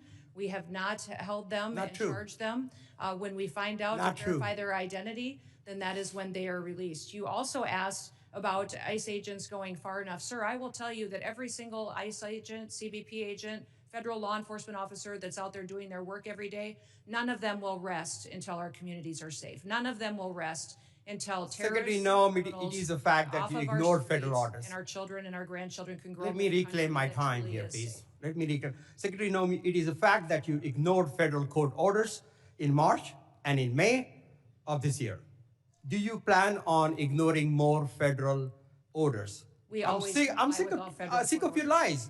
And the American people demand the truth. Because you keep saying it doesn't make it true. I am sick of your lies. The American people are sick of these lies. American people demand truth. America is very happy that finally they have a president in the White House that gets up every day to keep them safe. Madam Secretary, your incompetence and your inability to truthfully carry out your duties of Secretary of Homeland Security, if you're not fired, will you resign? Sir, I will consider your asking me to resign as an endorsement of my work. Thank you very much. I yield back my time. Gentleman yields back his time. I'll remind members that they are entitled to ask questions during their time. Witnesses are entitled to answer those questions. Members are entitled to reclaim their time. So if we're gonna have questions and answers, please allow it. You can reclaim your time if you want, but witnesses are here voluntarily. Please at least give them a chance to answer the questions that you're asking. I now recognize the gentleman from Texas, Mr. Pfluger, for 5 minutes of questions. Thank you, Mr. Chairman, and it's unfortunate that our colleagues on the other side of the aisle for 5 straight years now have no concern for anything worldwide threats-wise, and have proven that. We're supposed to be talking about worldwide threats, but unfortunately we're talking about homeland threats in our homeland. And Director, can you just reaffirm the number for us of people that match the terror watch list that are in our country? There's 18,000 known and suspected terrorists in the country right now that came in under Joe Biden's watch. 18,000. 18,000. It's unbelievable. It's unbelievable. And that's just what we know of, Congressman. Secretary, despite even members on this committee that have called our law enforcement and ICE and DHS and Border Patrol and other agents names and slandered them, I support you and I support what you're doing to secure the homeland. The Working Families Tax Act allocated $13.5 billion to the Department of Homeland Security and the Department of Justice to reimburse states for the cost of the Biden-Harris administration's open border policies. No state suffered more than Texas. Fentanyl, drug and human trafficking, violent crime, stress on local emergency response services caused substantial damage to my district, to our state, to my constituents, to people that live and work in Texas. And in response, our state launched Operation Lone Star to secure the border when the Biden administration abdicated their responsibility to do that. We built miles of border wall, we had other barriers, we deployed state troopers, National Guard to deter the invasion that we suffered during this time period, which cost our state over $11 billion. And so as part of this Working Families Tax Act, we allocated $13.5 billion to reimburse those states. Last month, along with our senators, I led the Republican Texas delegation in sending a letter to you and Attorney General Bondi highlighting this and requesting that the state of Texas be fully reimbursed. And I wanted to get a status on that reimbursement today. Yes, thank you. And we still to this day remain incredibly grateful to the state of Texas for their leadership during that time. That was challenging times, devastating times for what we saw happening down there. And Texas stepped up in a way that was absolutely incredible. So yes, those dollars are being formulated and allocated. If you remember, many states deployed their National Guard down there. I was governor of South Dakota at that time, and my National Guard was deployed down there as well. So reconciling the costs for every single state and looking at that allocation, we're making sure we're doing due diligence to make sure that it's appropriated correctly. And just to be clear, I want to make sure that that money does come in the form of the reimbursement to Texas. That's what we're working with the White House on doing, sir. Okay. Yeah. When it comes to what Director Kent talked about, these 18,000 people, can you give us an idea of who these people are, what type of threat they pose to us? We saw it wasn't some accident. This was an assassination and a murder. It was not an accident, despite my colleagues saying that it was an accident. It was a murder and an assassination of a National Guard hero. So what other types of threats are you tracking and preventing from happening? Yeah, I would say, sir, that we face the terrorists that we've faced for years in ISIS, Al-Qaeda, Hamas, individuals that are here that are radicalized, but also we face the cartels as they've infiltrated our country under the last administration, their proliferation of human trafficking, drugs, and violence, going after Tren de Aragua as well, MS-13. Those individuals are still a very real, clear danger every day on the streets, and we encounter them, arrest them, and deport them and bring them to justice each and every day. Beyond that, sir, you even have gangs in cities that are localized that are terrorist organizations. The Latin Kings in Chicago are absolutely terrorists to their communities, and we work every day to make sure that we're protecting those communities. So I could not prioritize one over another because they're all killers. They're all killers, and they all are destroying families each and every day. For both you and Director Kent, do terrorist organizations around the world, such as ISIS, Al-Qaeda, and others, still have an intent to attack America, to attack our homeland, to utilize Absolutely. every method? Absolutely. Our intelligence and our information that we deal with every single day is addressing those threats on our streets here in the United States. Director Kent, can you give us an idea of what those tactics, techniques, and procedures could be that we need to stay alert of? Honestly, the attacks of October 7th, the decentralized and just barbaric nature of that is the new terrorist playbook. They're not looking necessarily for a spectacular attack like we had on 9/11, but targets of opportunity like we tragically saw with the terrorist attack in Washington, D.C., these smaller cells or even individual operatives taking action. That's what has us very concerned, combined with just the sheer volume. My time has expired. Secretary, thank you for your commitment to reimburse taxes. I yield back. Gentleman's time's expired. I now recognize the gentleman from Rhode Island, Mr. Magaziner, for 5 minutes of questions. Madam Secretary, how many United States military veterans have you deported? Sir, we have not deported U.S. citizens or military veterans. I don't believe you served in the military. I haven't either, but I think you and I can agree that as Americans, we owe everything to those who have served our country in uniform, particularly those who have served in combat. Do you agree with that? Sir, I believe that people that are in this United States that are citizens have legal status here. Madam Secretary, we are joined on Zoom by a gentleman named Se-Jun Park. He is a United States Army combat veteran who was shot twice while serving our country in Panama in 1989. Like many veterans, he struggled with PTSD and substance abuse after his service. He was arrested in the 1990s for some minor drug offenses, nothing serious. He never hurt anyone besides himself, and he's been clean and sober for 14 years. He is a combat veteran, a Purple Heart recipient. He has sacrificed more for this country than most people ever have. Earlier this year, you deported him to Korea, a country he hasn't lived in since he was 7 years old. Will you join me in thanking Mr. Park for his service to our country? Sir, I'm grateful for every single person that has served our country and follows our laws. Can you please tell And knows Mr. that our Park laws why are you important deported and him? Every one of them needs to be enforced. But you understand that many veterans struggle with PTSD, many veterans struggle with substance abuse challenges. This man took 2 bullets for our country. Will you have broad authority, by the way, as Secretary, to issue humanitarian parole, to do deferred action. Will you commit to at least looking at Mr. Park's case to see if you can help him find a pathway back to this country that he sacrificed so much for? I will absolutely look at his case, but I want you Thank to you. remember that Madam our Secretary, the programs man need to have behind integrity you, as please well. stand up, sir. His name is Jim Brown from Troy, Missouri. He is a Navy combat veteran who served our country in the Gulf War. He's married to a woman named Donna, who came to our country legally from Ireland when she was 11 years old. She has lived here for 48 years. Because of you, Jim's wife Donna has been in prison for the last 4 months. She did not come here illegally, and she has never committed any crime other than writing 2 bad checks totaling $80 10 years ago. She is currently in prison and facing deportation. Ms. Noem, will you thank Mr. Brown for his service to our country? Thank you, Mr. Brown, for your service to our country. Now, what possible explanation can there be for locking up his wife for 4 months when she has committed no crime other than writing a couple of bad checks for $80? Sir, it is not my prerogative, my latitude, or my job to pick and choose which laws in this country get enforced. You have and broad which ones discretion don't. as the secretary. We need to follow You can issue the law parole, you and can do all enforce kinds of the things, laws. but you're choosing not to. Will you commit again to just reviewing Donna's case and reuniting this combat veteran with his beloved wife, who also loves this country? I will review the case. Now, Madam Secretary, you've already heard the story of Lance Corporal Alejandro Barranco, the United States Marine veteran who is behind you, who also has 2 brothers who are United States Marines. Will you thank Lance Corporal Barranco for his service? Thank you for your service. His father, Narcisco Barranco, is a landscaper in California who has lived peacefully in our country for 30 years and has no criminal record.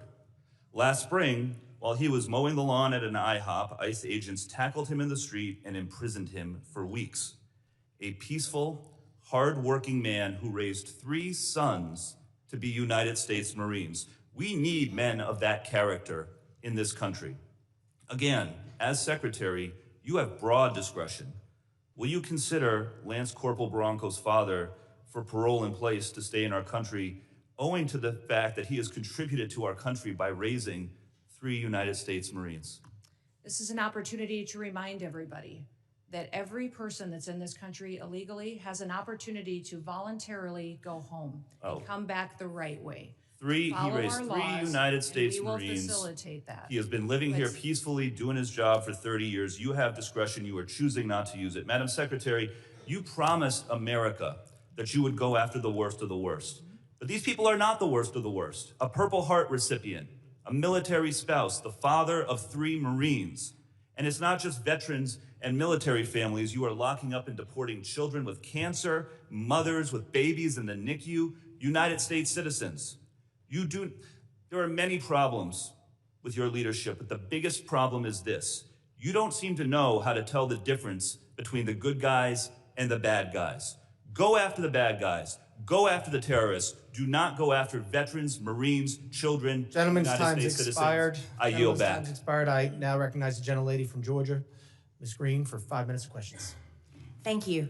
The previously Democrat-controlled administration allowed over 13 million border crossers from over 170 countries and territories to break our laws, invade our country, rape our women and children, and murder our own people.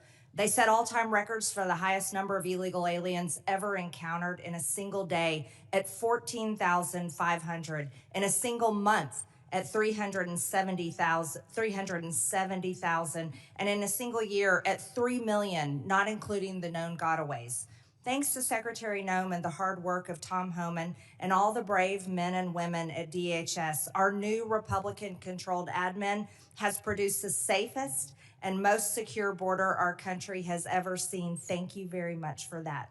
For the 7th consecutive month, U.S. Border Patrol released 0 illegal aliens into the United States. Daily average apprehensions at the southern border are 95% lower than the daily average under the last administration. 10 months under Trump has seen less apprehensions than 1 month under Biden. Since January 21 through the end of November, there have been 117,105 total enforcement encounters along the southwest border, which is nearly 40% less than the monthly average during the Biden administration. Meanwhile, there has been an 8,000 increase in death threats against ICE law enforcement.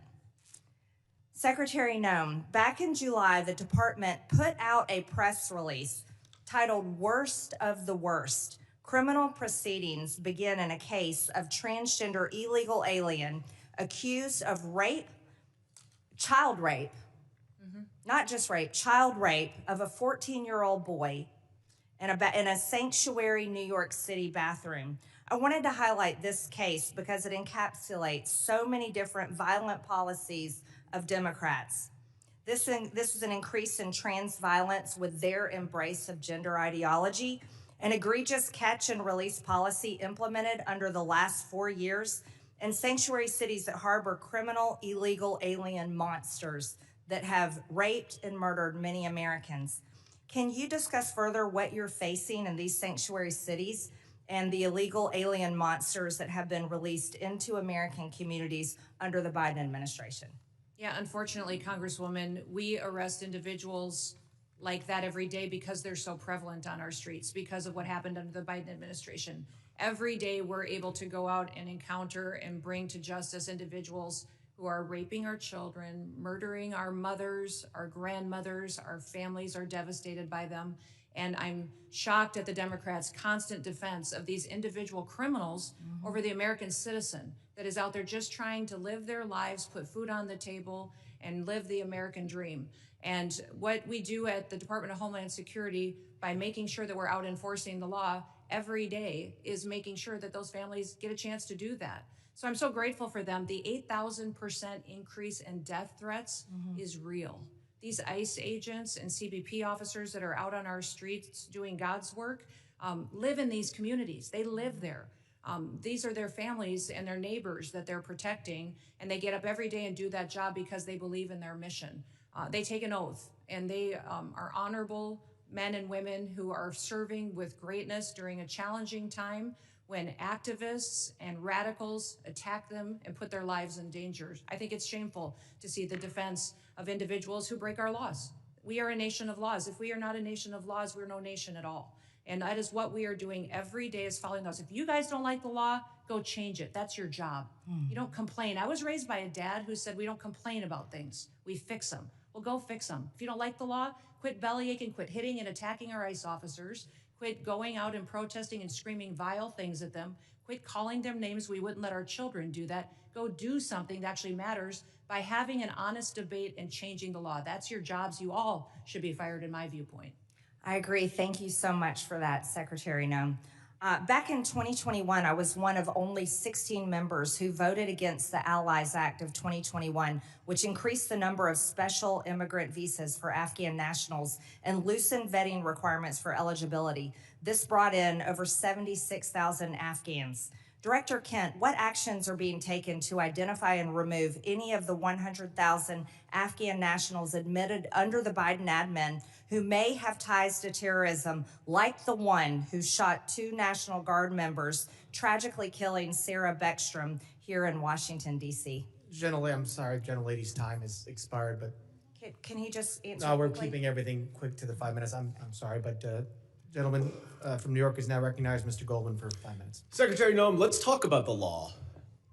Do you agree that asylum is a lawful pathway to immigrate to this country? Yes or no?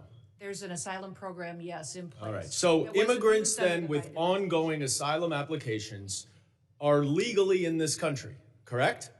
Excuse me, I'm sorry. Your question was? Immigrants with ongoing asylum applications are legally in this country. There are individuals in this country that have applications that And they are legally here because it's a lawful pathway, right? it's a lawful pathway. Okay, so And I if will- your department then deports anyone with an ongoing asylum application, you are violating the law, correct? Joe Biden left us with. I'm not asking about Joe Biden. I'm asking you a 1.5 specific million question. cases If your backlogged department asylum. deports anyone with Yes, an the program- ongoing asylum application, you program are was violating the greatly law. Is that violated. correct? It was greatly violated when they allowed. I'm 1.5 asking million you. People to come I'm in and asking you. granted asylum applications. Why are you filibustering? Why by can't you ignoring answer the the law. question? It's a Because, simple Joe, question. Your president. If your department and your secretary deports did not follow anyone the law, with an ongoing applications asylum application, you are violating the law. Isn't that correct? The asylum program was Okay. broken under the Mr. last. Chairman, I will reclaim my time. She's not answering the question. But the obvious answer is that yes, if you follow a lawful pathway, asylum is a lawful pathway. If you have an open asylum case, you are here lawfully. But the problem that we are seeing around the country is that you are not following the law. Don't tell us to change the law. If you don't like the asylum system, you change the asylum law. Bring it to us. We'll work with you. I think it needs to be changed. But you can't just decide that you're not going to follow the law, and asylum is a law, and deport people who have ongoing applications. Unfortunately, that is exactly what's happening. It's happening across the street from my office right in New York City. Numerous, thousands of people who have come to court appearances, have left them with open asylum applications, have been arrested. And then they've been shipped off and many deported. In September, one applicant was ripped away from his wife and small children after such a court appearance. And then this happened to his wife. Please play the video. No, it's not.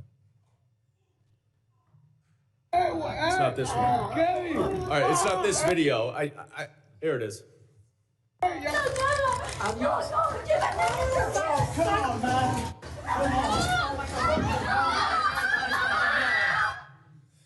Now, after this incident, your department issued a statement that said the officer's conduct in this video is unacceptable and beneath the men and women of ICE. Our ICE law enforcement are held to the highest professional standards, and this officer is being relieved of current duties as we conduct a full investigation. 3 days later, you reinstated that officer and you put him back on duty. I sent you a letter and asked you what investigation was done and why was he reinstated. You did not answer that letter. So I'm going to give you an opportunity right here to explain to me that if that officer's conduct was, quote, beneath the men and women of ICE, unquote, why did you reinstate him? Sir, that investigation was completed. I can give you that investigation and the information that you would like. This is Well, I wrote you 2 months ago. Why haven't you given it to me yet? I'm actually surprised that you haven't gotten it. I'm going to ask my staff about that. Well, you shouldn't be surprised because generally to speaking, you hundreds do and not hundreds, if respond not to thousands us. of your letters. Now, the other problem that we are Mayorkas, when he had seeing this all job, over didn't the respond to country letters for years. is that your officers are wearing masks, are dressed in plain clothes, often going around without identification. All of our officers are identified. I'm not asking a question. I introduced the No Secret Police Act to stop this. And we now have 113 co-sponsors so that they will not be masked and that they will identify themselves. Now, you say all of them are identifying themselves. That is not the case because last month in New York City again, the NYPD officers were injured by your masked, plainclothes ICE officers after they were called from 911 as residents witnessed your officers pulling individuals out of their vehicles and chasing them down the street. I also asked you what happened there. How were the NYPD officers injured by your officers? And you didn't respond. What's the answer? Sir, our individual officers Gentlemen's time are is identified. time has expired.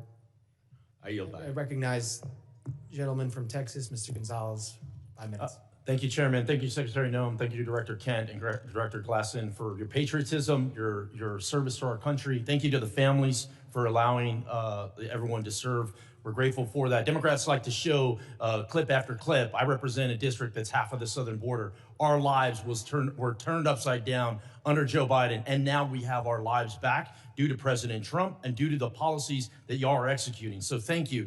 I have one question, but I'm going to try to, if there's time. I think it'd be important for the American people to get an update on the role Coast Guard played in the Venezuela oil tanker seizure. But first, I'd like to once again, thank you for being here. And so I'd like to first thank you, CISA. Thank you for keeping our nation's critical infrastructure safe. You are our nation's cyber first responders. Thank you to the Coast Guard. During our Texas floods, you showed up, Coast Guard showed up, you saved lives. Thank you to the Coast Guard for all the work that they've done in Jayada South. They've been the tip of the spear in the Southcom AOR for a long time. Their work often goes unnoticed. Thank you, HSI, for leading these anti-gang task force. They work. They're going out there. You're apprehending murderers. You're apprehending sexual offenders. You're doing it in a local, state, federal way. They're working. Thank you for that. Thank you, ICE. Thank you for keeping us safe by deporting all these people. I really appreciate the innovative idea of DHS owning its own airplanes. It's ridiculous that we had to essentially contract out in order to have these repatriation flights. That is a game changer. Thank you for that. Thank you, ERO, for adding bed space. This is exactly how we continue to deport the millions of convicted criminal aliens that are in this country. Thank you, NCTC, for keeping us safe. You're exactly right. We thank you for vetting, for going out and finally doing the role of vetting these people. You and I served overseas. Many of us did. And we know oftentimes it was more dangerous at the chow hall than outside the wire, right? So thank you for that vetting. Thank you, Border Patrol, for ending catch and release. Thank you, TSA, for keeping us safe during all our travel, and then also looking into any future vulnerabilities. Thank you, Secret Service. Thank you for not only keeping our leaders safe, but a lot of people don't realize Secret Service is key to school safety. I think that's just so important that brings us all together. I wanted to say I want to use the bulk of my time to just thank you, because we don't do that enough here. It's always finger pointing. It's always somebody else's fault. Please go back to your agencies and thank the men and women that are serving every day and helping to keep this country safe. With that, I'd like to give you a little time to talk about the Venezuelan situation and what the Coast Guard is doing.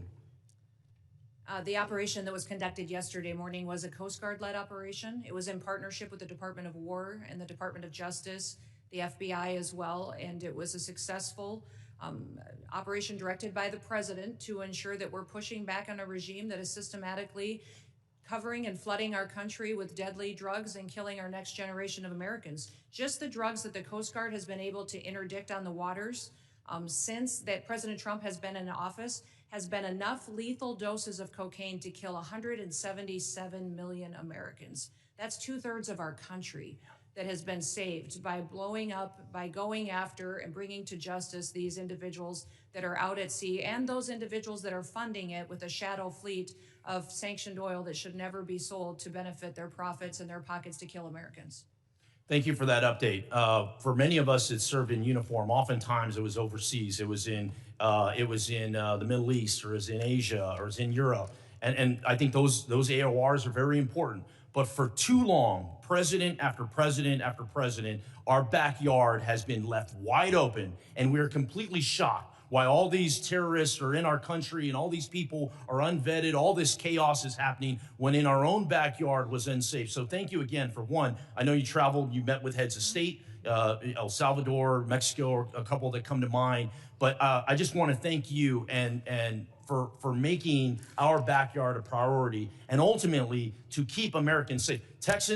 Texans are more safe today than we were a year ago. And a lot of that is due to President Trump and due to the leadership that I'm seeing right here of executing those policies. Thank you, thank you, thank you. With that, Chairman, I yield back. Gentleman yields back. I now recognize the gentlelady from Illinois, Ms. Ramirez, for 5 minutes of questions. Thank you, Chairman. American citizens have been arrested or detained. We focus on those that are here illegally. Secretary Noem, you lie and you lied to the American people. I will be including into the record an article by ProPublica from October 16, 2025, entitled, "We found that more than 170 U.S. citizens have been held by immigration agents. They've been kicked." There's nothing smiling about U.S. citizens. I'm sorry, that's very inappropriate. Let me continue. They've been kicked, dragged, and detained for days. The next one. The Trump administration has specifically targeted the worst of the worst. The individuals that we are going after are those that are violent criminals, those that are breaking our laws. Secretary Noem, again, you lied to the American people. I will be including into the record an article by the NBC News from December 7, 2025, entitled, "ICE has arrested nearly 75,000 people with no criminal records, data shows."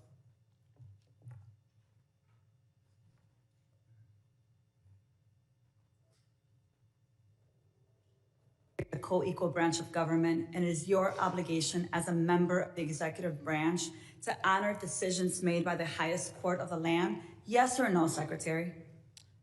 We are abiding by all federal judges' orders. Absolutely. The Justice Department said that when the administration was ordered back in March to stop sending detained migrants to a mega prison in El Salvador, you personally made the final call to continue the flights anyway. Is that correct? And the decisions that are made on deportations, where flights go and when they go, are my decision at the Department of Homeland Security. And we'll continue to do the right thing, continue to work and protect Americans, no matter what radical judge comes out and tries to stop us. We'll do. You lied on the record, and you lied to members of this committee. You violated court orders by not turning around deportation flights bound for El Salvador, where we know that hundreds of people under your leadership have reported that they were raped, they were beaten, and they nearly died.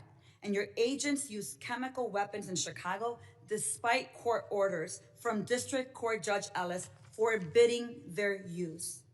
Secretary Noem, you, Gregory Bovino, and your ICBP and DHS deputized agents have waged an unaccountable, unlawful, unconstitutional war against communities across the nation.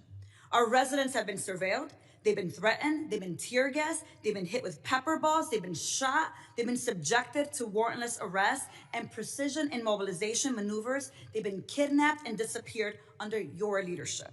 So we have a lot to talk about, but you and your department continue to reject congressional oversight. And you know how I know this? I know this because I requested a meeting with ICE Field Office Director Russell Hutt. I requested a meeting with Field Office Director Samuel Olson. And when you came to Chicago on October 3rd, I publicly and formally requested a meeting with you. So I'm going to be including a letter I sent on October 3rd requesting a meeting with Secretary Noem. So, Secretary Noem, I want to ask you again, will you commit to meet with me, yes or no? Yes, absolutely. Thank you. Thank you. So we have a lot to talk about, and actually my scheduler has a couple dates that I'll get to you after this meeting. I appreciate that. So look, I want to be very clear. You have misused resources appropriated by Congress. You've engaged in unethical behavior. You have repeatedly made false and misleading statements to Congress and to the press, and you've undermined the separation of powers and disregarded the role of Congress and the courts. Bottom line, you lie with impunity. You reject checks and balances, and you ignore Congress and the courts. Your options are limited. Either you're going to resign, Trump's going to fire you, or you will be impeached. I've already called for your resignation. You may remember I hand-delivered my request to you back in May, and I urge you to reconsider resignation because I've taken the first step towards your impeachment, and I've called on the Judiciary Committee to open an investigation into your lawlessness. Mr. Chairman, I know that at the end we'll be entering a number of articles into consent, but since I have a few moments, I ask unanimous consent to enter into the record a letter calling the Judiciary Committee to investigate Secretary Noem's impeachable offenses. Whatever you choose, the American people will have justice, Secretary, and you will be held accountable. I'm going to make sure of that every single day. With that, Mr. Chair, I yield back. Gentlelady yields back. I now recognize the gentleman from Texas, Mr. Luttrell, for 5 minutes of questions. Thank you, Mr. Chairman, Madam Secretary. It's good to see you, and thank you again for coming to Texas after the Kerrville floods. Your team was amazing. Their interaction with the leadership in our state, up and down the chain of command, was outstanding. Not something I read about, I saw it. So I'm speaking from the truth. So let's talk about worldwide threats, if you don't mind. This may go back and forth to Mr. Glasheen and Mr. Kent. My questions, first and foremost, is the nefarious actors globally, they're kind of everywhere. And as we try to protect the motherland, in the cyberspace, air, sea, and land, something that's come to my attention in the committee hearing we had earlier, undersea cabling. And I don't know if you're a subject matter expert on this. I really wasn't until this hearing. But a large amount of our information flows under the water, something that most people aren't aware of, but I can assure you that the bad actors globally probably are. Now, it's multi-jurisdictional from what I understand. It's the Department of Justice, it's Department of War, and then it's Department of Homeland Security. And they kind of juggle these, kind of juggle the effort. Can you give me some insight on the protection mechanism that Homeland Security has for our undersea cabling? And I consider this a very viable threat specifically for information flow, considering everything that goes back and forth across the water. Can you give me a kind of a high-level briefing considering the atmosphere of what we're looking at? Yes, I can, and I'll try to leave some time for the other individuals too, but the Department of Homeland Security has 23 different components. Several of them have some responsibility for surveillance and monitoring of those cables and the information that flows through them. So CISA is our cybersecurity agency, which looks for bad actors, hunts down those bad actors, and then hardens our systems. So where we see a weakness or a vulnerability, they help us do that with the interactions we have with private companies, their communications, or other countries. But then we also have our Coast Guard out on the waters each and every day, which help us with surveillance activities to see if there's nefarious actors that would be out there jeopardizing those systems. We have INA, which is our intelligence and analysis. They are the ones that are helping us with our covert operations. They're the ones who are coordinating with our intelligence agencies on what we see as hacking attempts or enemies that would try to endanger those cables or cut them, damage them so that they couldn't be utilized to keep our critical infrastructure going. FEMA is the agency that's responsible for, on our worst day, if we needed something or someone to run the government, if there was an attack in this country, FEMA is the agency that would do that and maintains the resources to making sure that we have an operating government in an emergency disaster situation. I know there's redundancy on the cabling system, and there's from what I understand, there's over 1 million miles of cable underwater. I want to make sure that we have enough protection in place so the ripple effect is not catastrophic to the country. Mr. Kent, you got something to add there? I was going to shift over to Mr. Glasheen. In terms of undersea cabling, no, I do not. Okay.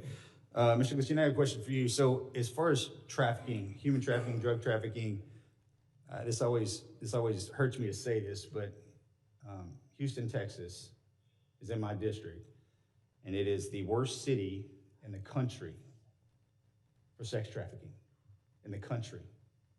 I just cannot believe that. What is the FBI doing amongst other agencies? You just happen to be sitting here in front of me. And Madam Secretary, you can probably jump in on this too. Enough's enough. I understand the complexities of the World Wide Web and how these bastards are doing this, and we can't seem to grab a hold of them. What's the answer? Our HSI investigators specialize in child trafficking and human trafficking. They get up every single day and hunt down those individuals that victimize our children and partner with nonprofits and other agencies with the FBI to do that. Yes, it's shocking to me that Houston is one of the hotbeds as well. We need to take a better look at this because we're losing. I mean, we're losing so bad, I don't even know how to define it. And this has been happening. I said this exact same thing to Mr. Mayorkas, and if I was here before that, I'd say the same thing again. It's just, we have not figured it out. Mr. Glasheen, you got anything for that? Yeah, I would tell you, it's been a priority with this director. And, you know, so far this year, compared to last year, we have 300 plus human traffickers arrested, up 15%. I'm sorry, sir. Mr. Chairman, I yield that. I appreciate that, and I'll catch you after class. If one of the following witnesses wants to give him some time to answer that very important question, they can do that. Gentleman yields back. I now recognize the gentleman from New York, Mr. Kennedy, for 5 minutes. Thank you, Mr. Chairman. Secretary Noem, with about a year as DHS Secretary under your belt, there's no shortage of criticisms for me to choose from today. You've deported American citizens, bringing a level of inhumanity to this nation's immigration laws that I haven't seen in my lifetime. You've terrorized communities, including my own in Buffalo, New York, vowing to go after the worst of the worst, but instead detaining women, children, and hardworking individuals in pursuit of the American dream. You've botched a response to one of the most devastating floods we've seen, an extreme weather event along the Guadalupe River that took more than 130 innocent lives, including more than 35 children. Central Texas waited days for your agency to respond because of the reckless policies you've implemented. Your FEMA lead was missing in action, completely unreachable, as were FEMA's call lines, with 84% of calls unanswered on July 7th, 3 days after the floods. FEMA personnel, despite your slashing of their ranks, who were ready and willing to help, waited days to spring into action because of your policies. Disasters do not wait for bureaucracy. Your abysmal performance goes beyond your woeful disaster response. You've also taken a sledgehammer to FEMA's recovery, preparedness, and mitigation missions. You canceled more than $4 billion in building resilient infrastructure in communities funds, a program that helps communities reduce their risk of natural disasters. You withheld millions in FEMA funds for emergency alerting infrastructure found to be in violation of the Impound Control Act. You, perhaps most critical to my state of New York, canceled more than 90% of New York State's Homeland Security Program funding, including $134 million in urban area security initiative funds for New York City's greater metropolitan areas. You have mismanaged these grants to the point where cities and states, including New York, are suing you to recover counterterrorism funding that's lawfully theirs and that Congress intended for them to receive. It's a tragedy that we're here today discussing these cuts to counterterrorism and security grant funds for a city that was the main site of the September 11th attacks, the entire reason your department was established in the first place. As the ranking member of the Subcommittee on Emergency Management, it's my responsibility to show the American public how you've systemically upended FEMA and emergency preparedness as we know it. So I have a couple of questions. Simple yes or no answer will suffice.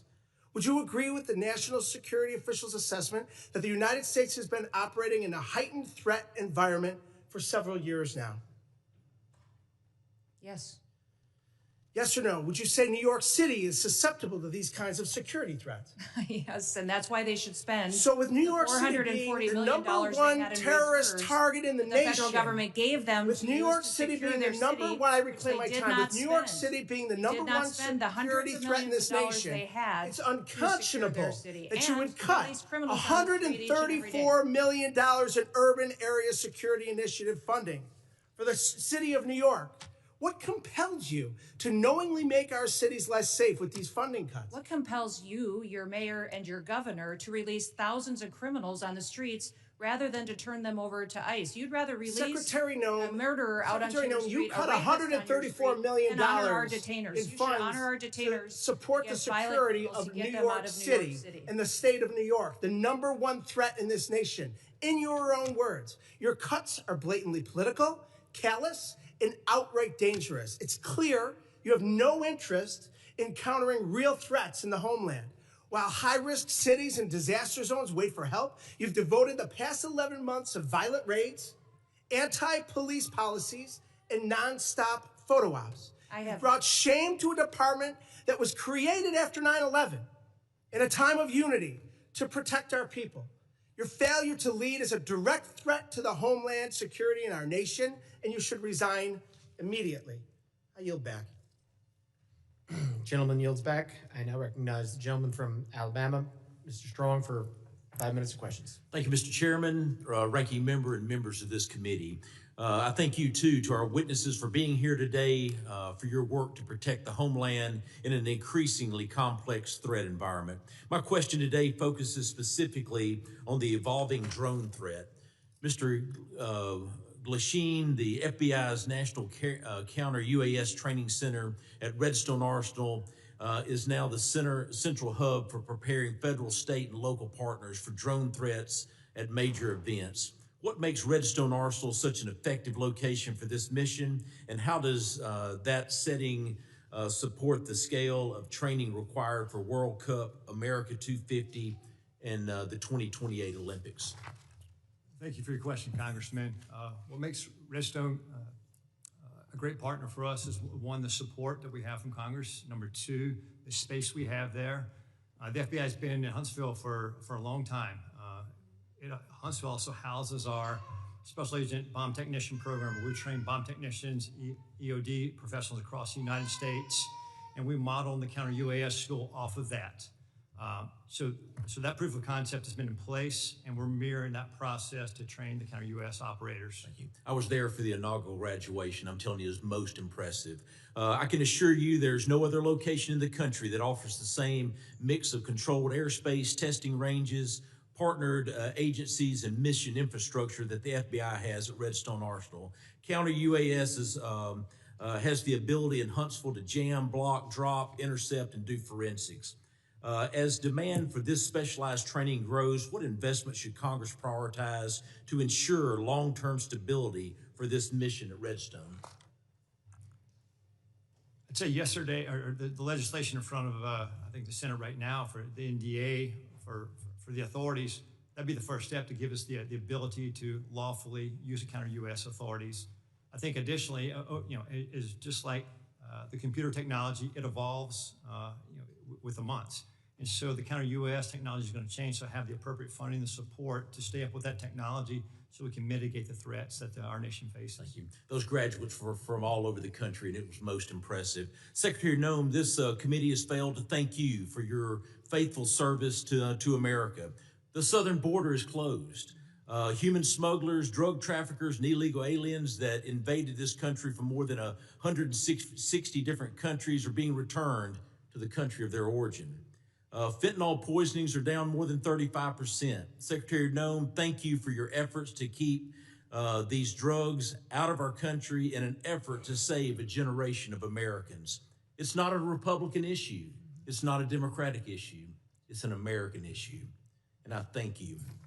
Secretary Noem, many of the most advanced counter unmanned aerial systems technologies are being tested and evaluated in North Alabama. How is DHS ensuring that those capabilities transition quickly into field use, particularly ahead of these major events? And what more can Congress do to accelerate the pipeline? No, we appreciate the authorities that are necessary for us to operate, and standing up a drone program and counter drone program is one of the top 3 priorities of the department this next year to meet the threats that we face every day. Every day, our Secret Service, our Coast Guard, our Border Patrol are seeing drones used against them.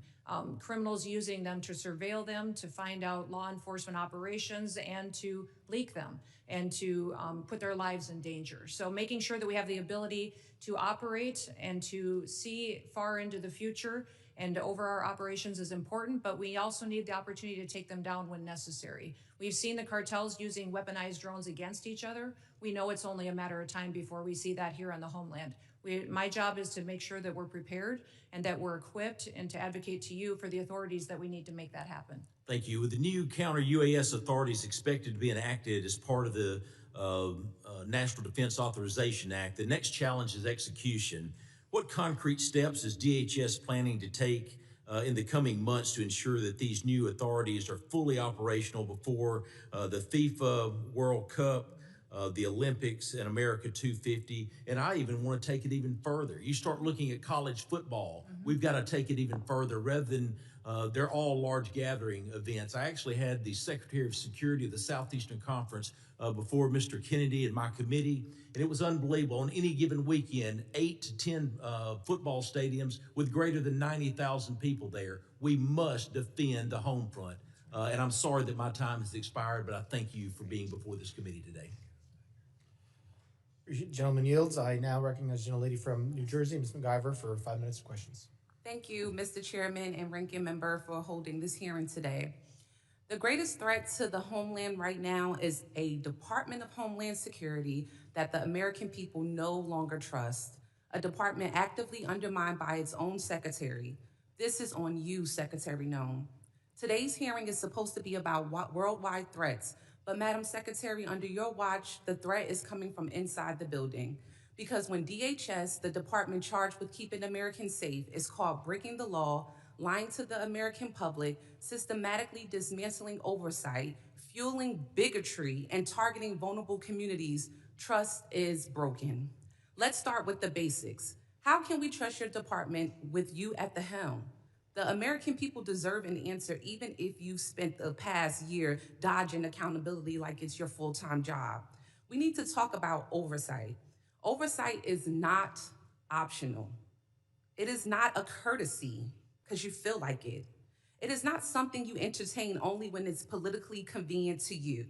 Yet, time and time again, Secretary Noem, you have treated congressional oversight as an inconvenience at best, and at worst, something to be invaded, ignored, or denied altogether. Republicans on this committee may be willing to hand over their constitutional duty in order to kiss this administration's butt cheeks, but I am not. I will never. My district is not, and the American people sure aren't. While Republicans turned this hearing into a praise fest for your failed 10-year communities across America, including mine in New Jersey, are made less safe because DHS under your leadership has become unproductive and malicious. All of the thank you that we keep hearing from across the aisle, there's no thank you from me. And we see the truth that you're trying to hide. The truth is you are deeply unqualified for the post you hold. This is on full display in the way you treat the people in this body, myself included, who have been elected to serve our communities and keep them safe. Representative Grajava, Senator Padilla, myself and others whose character, integrity, and bodies were attacked by your department without evidence and without apology. Far beyond being disrespectful, you have shown a complete disregard for the oversight authority granted to us by law. You have repeatedly shown that you will target whoever you want, whenever you want, without accountability. Members of Congress, members of our communities, and even American citizens, as many of my colleagues have continued to point out today. Secretary Noem, that's not leadership. That's not democracy. And that is not how this works. Again, this is not just about you. Don't want you to think this is just a pick on you day. This is about the Trump administration that has turned DHS into a political weapon. So I'll ask you this. Is Trump embarrassed by your tenure, or is this exactly the kind of god-awful leadership he wants at DHS? Yes or no?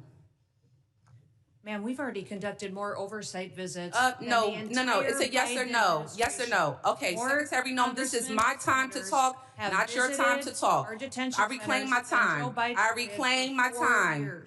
I reclaim my time. Chair, I reclaim my time. Secretary Noem, DHS is breaking the law, hiding information from Congress, and shutting out oversight. So let me ask you, how can the American people trust your department with you at the helm with this kind of behavior? The American people absolutely trust this department to keep them safe. And we are showing that every day by the support we get across the country, the amount of people that we're recruiting to all of our different agencies. Thank you, Secretary Noem. Do you agree that using DHS resources to target members of Congress is an abuse of power? Excuse me, would you say that You again? would have heard me if you stopped talking and listened to my questions. Do you agree that using DHS resources to target members of Congress is an abuse of power? We are not doing that. We are out there enforcing the law, doing our work, and we are allowing oversight. Of course, we're not going to get any answers. With that, Mr. Chairman, I yield back. Gentlelady yields back. I now recognize the gentleman from Oklahoma, Mr. Keen, for 5 minutes of questions. It's no wonder that chaos has become the commonplace when rudeness is so on display. Like it's both sides. We've created a lack of civility in this country, but we're perpetuating in this society what your administration is trying to correct, and that is returning back to the rule of law. What separates us from falling into chaos as a nation where poverty envelops us is when we return to order and a display of respect towards law enforcement, a display of respect to officials. This custom, and you've been a member of Congress, of where we talk over people and we don't give secretaries a chance to respond, the height of self-importance that too many people try to employ in this building, not remembering we're all here as public servants to serve the people. We lift our hearts up far beyond our fellow countrymen. I'll tell you who says thank you. It's those whose families that were the victim of assaults and rapes and murders under the auto pen period the last 4 years. They say thank you. Those who see the madness of lawlessness, the lack of respect to law enforcement, the heightened element of law enforcement sitting in their vehicles and being targeted say thank you. Those families of law enforcement whose addresses are being put out in public so they can intimidate not only the law enforcement officials, but their families to try to put them into a place of fear, say thank you for common sense returning back into this country. If we do not have a respect of authority, a respect of law enforcement, thank you for allowing arrests to happen when someone spits at law enforcement. Thank you. FEMA, you were assaulted a minute ago verbally over what you're doing with FEMA. I will tell you, as somebody that comes from a state that has more tornadoes, Oklahoma, than probably any other state, thank you for looking at how we can save money through efficiencies.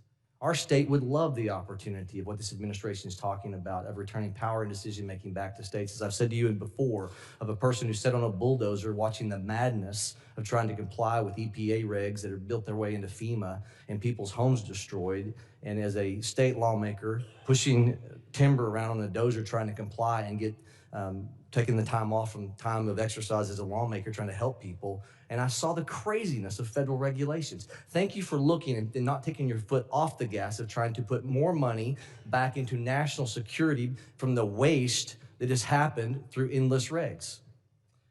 All right, now I'm going to get to a question, Secretary. Can I say something about FEMA? Absolutely, you can. Thank you.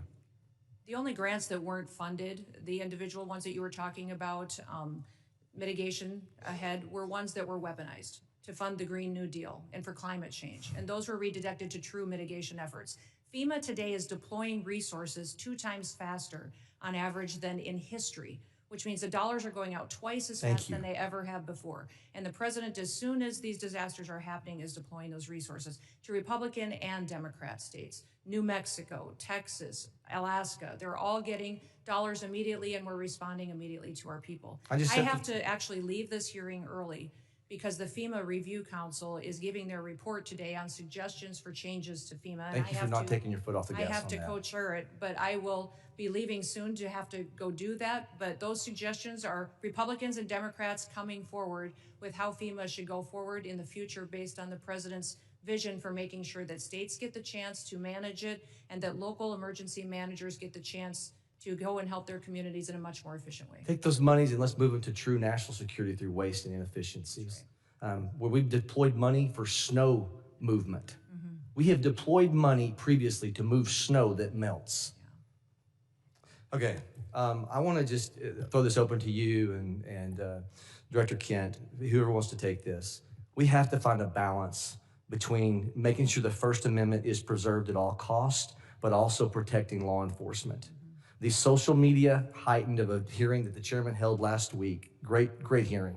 How do we preserve, what ideas can we continue with to where the online enticement threats causing people to want to embolden themselves to then go act upon those threats that we see in social media. They say the magic words. They know it's not going to get them because they don't do a direct threat, but it's an indirect threat. It's always trying to accomplish the same purpose. How do we preserve the First Amendment? This is a lawmaking exercise and why we hold these hearings, not for show. How do we come up with a way to preserve the First Amendment and stop the insanity of these indirect threats that are going after your law enforcement officials? I apologize. The gentleman's time has expired. I know the secretary has to leave, and I would now recognize the gentlelady from Texas, Ms. Johnson, for 5 minutes of questions. I'm just going to take the position that she was scared of my questions. Mr. Chairman, if we could stop the clock and Oh, yes, wait no, till after all absolutely. this. Clerk will suspend. If we could reset the time, Yes. that would be helpful. We'll reset the clock.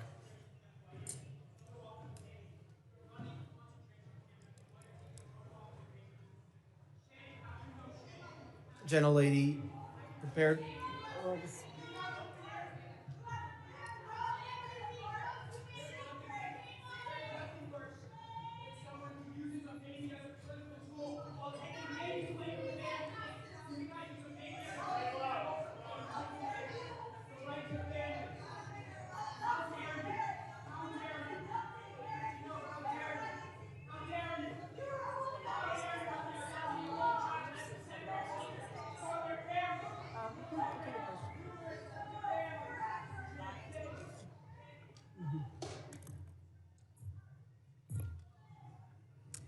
Okay.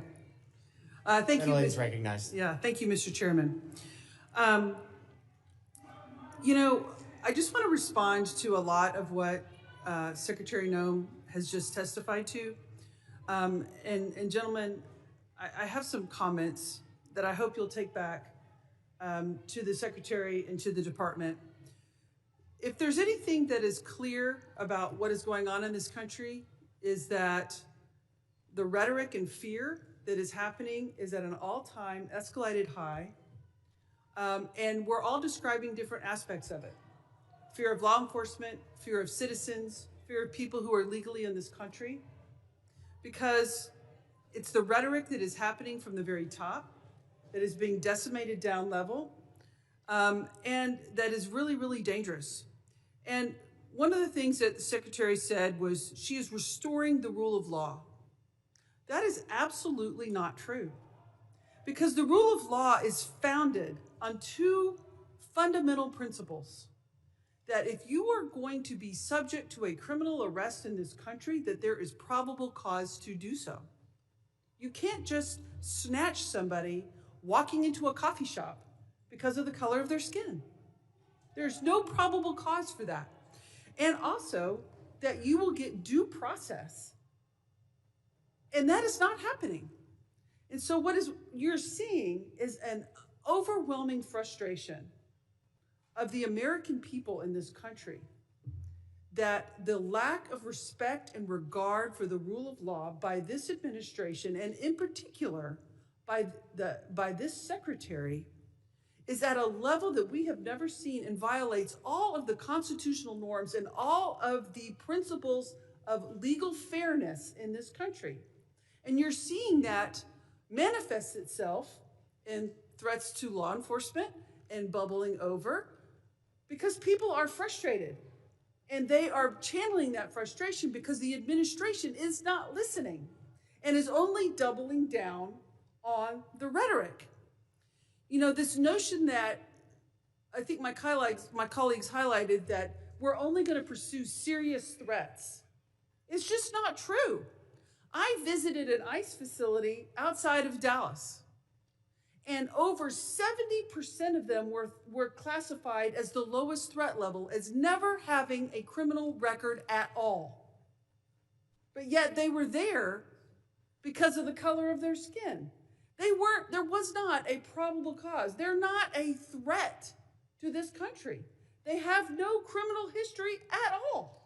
I fully support, as does everyone on this committee, Homeland Security focusing on threats to our national security. We want cybersecurity. We want terroristic threats from abroad to be stopped. Absolutely. None of us want a recreation of 9/11, but we also do not want, under any level, the trampling of our constitutional rights and the legal system of due process. I have a poster here to highlight 3 American citizens that were arrested by ICE who had done nothing wrong. They presented themselves as American citizens, but yet were still trampled, assault. One had broken ribs, a brain injury, an older gentleman by being knocked down to the ground after he said, "I'm an American citizen." But yet they did not stop. And that is a huge problem. When somebody says, "I'm an American citizen," to ICE, and ICE does not stop and continues to assault them and physically berate them and then hold them for days and days on end without a due process hearing, that is a problem. And it is not stopping. We have brought these concerns to the Secretary and to agencies like yourself in these hearings time and time again through multiple letters. We've all written letters that have gone unresponded because this cannot happen in our country. And the reality of it is, in any law enforcement situation, and what we have happening out into the public, is there are ICE agents and there are Border Patrol agents that are doing their great job. They're doing what they're supposed to do.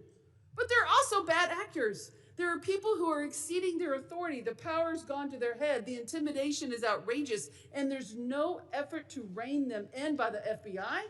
There's no effort to rein them in by the Homeland Security. There's no effort to overcorrect, just like one of my colleagues highlighted, the reinstatement of one that was inappropriate. And these efforts are breaking down the trust of the American people. I hope you take these concerns back because they need to be addressed if we're going to address the violence in this country. I yield back. Gentlelady yields back. I now recognize the gentleman from Arizona, Mr. Creighton. Thank you, Mr. Chairman, for holding this committee hearing today. Thank you for the witnesses. Director Kent, you talked about what keeps you up at night. I believe you said, we don't know who came into the country in the last 4 years. And we've cited several times in this hearing that about 15 to 20 million people came into this country under the last administration. And something that you said actually shocked me. You said that 18,000 known and suspected terrorists entered into the country during the Biden administration. Is that correct? That's correct. That's deeply concerning, but I'm really not surprised. Many of us in this committee said that's exactly what was going to happen. I didn't know that those numbers would be as high as they are. One of the other things that really concerns me about what's going on in this country is we continue to let people into this country that do not want to assimilate to our culture and want to harm Americans. I want to go ahead and play a video.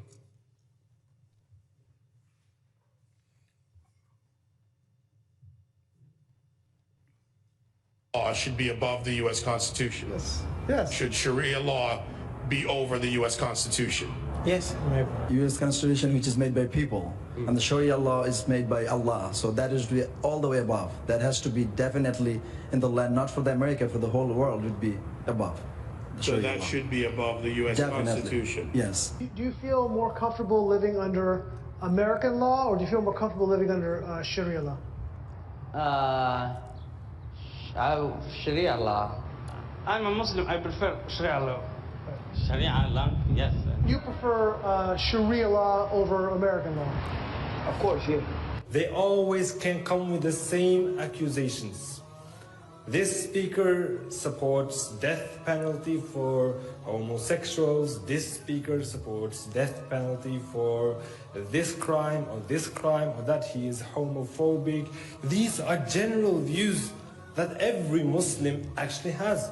Every Muslim believes in these things. If the law of the land is Islamic, we respect the law of the land. What if it's not Islamic? If it's not Islamic, then the law of the land and those who make it can go to hell, honestly, because Allah said in the Quran, in chapter 33, verse 1, He said, "O Prophet, fear Allah and do not obey the disbelievers and the hypocrites." You know why they're worried about the border? Watch this clip here that Vinny just sent with Al-Qaeda.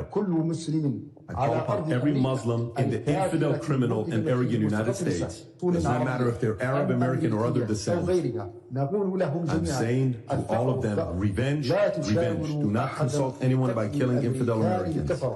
You should have a lot of determination and a list of your targets should be effective. Director Kent, what do you think when you see a video like that? I think we didn't have control of our borders, and we don't know who's come into our country. However, we have had around 2.7 million individuals from Muslim countries and Muslim regions who came in under the Biden administration, who went through minimal to no vetting whatsoever, who probably share values like the folks that you saw on the screen. Director Kent, are you aware that when we invite people into this country and they become citizens, they swear an oath to defend and support the Constitution and the laws of the United States of America and against all enemies, foreign and domestic? Yes.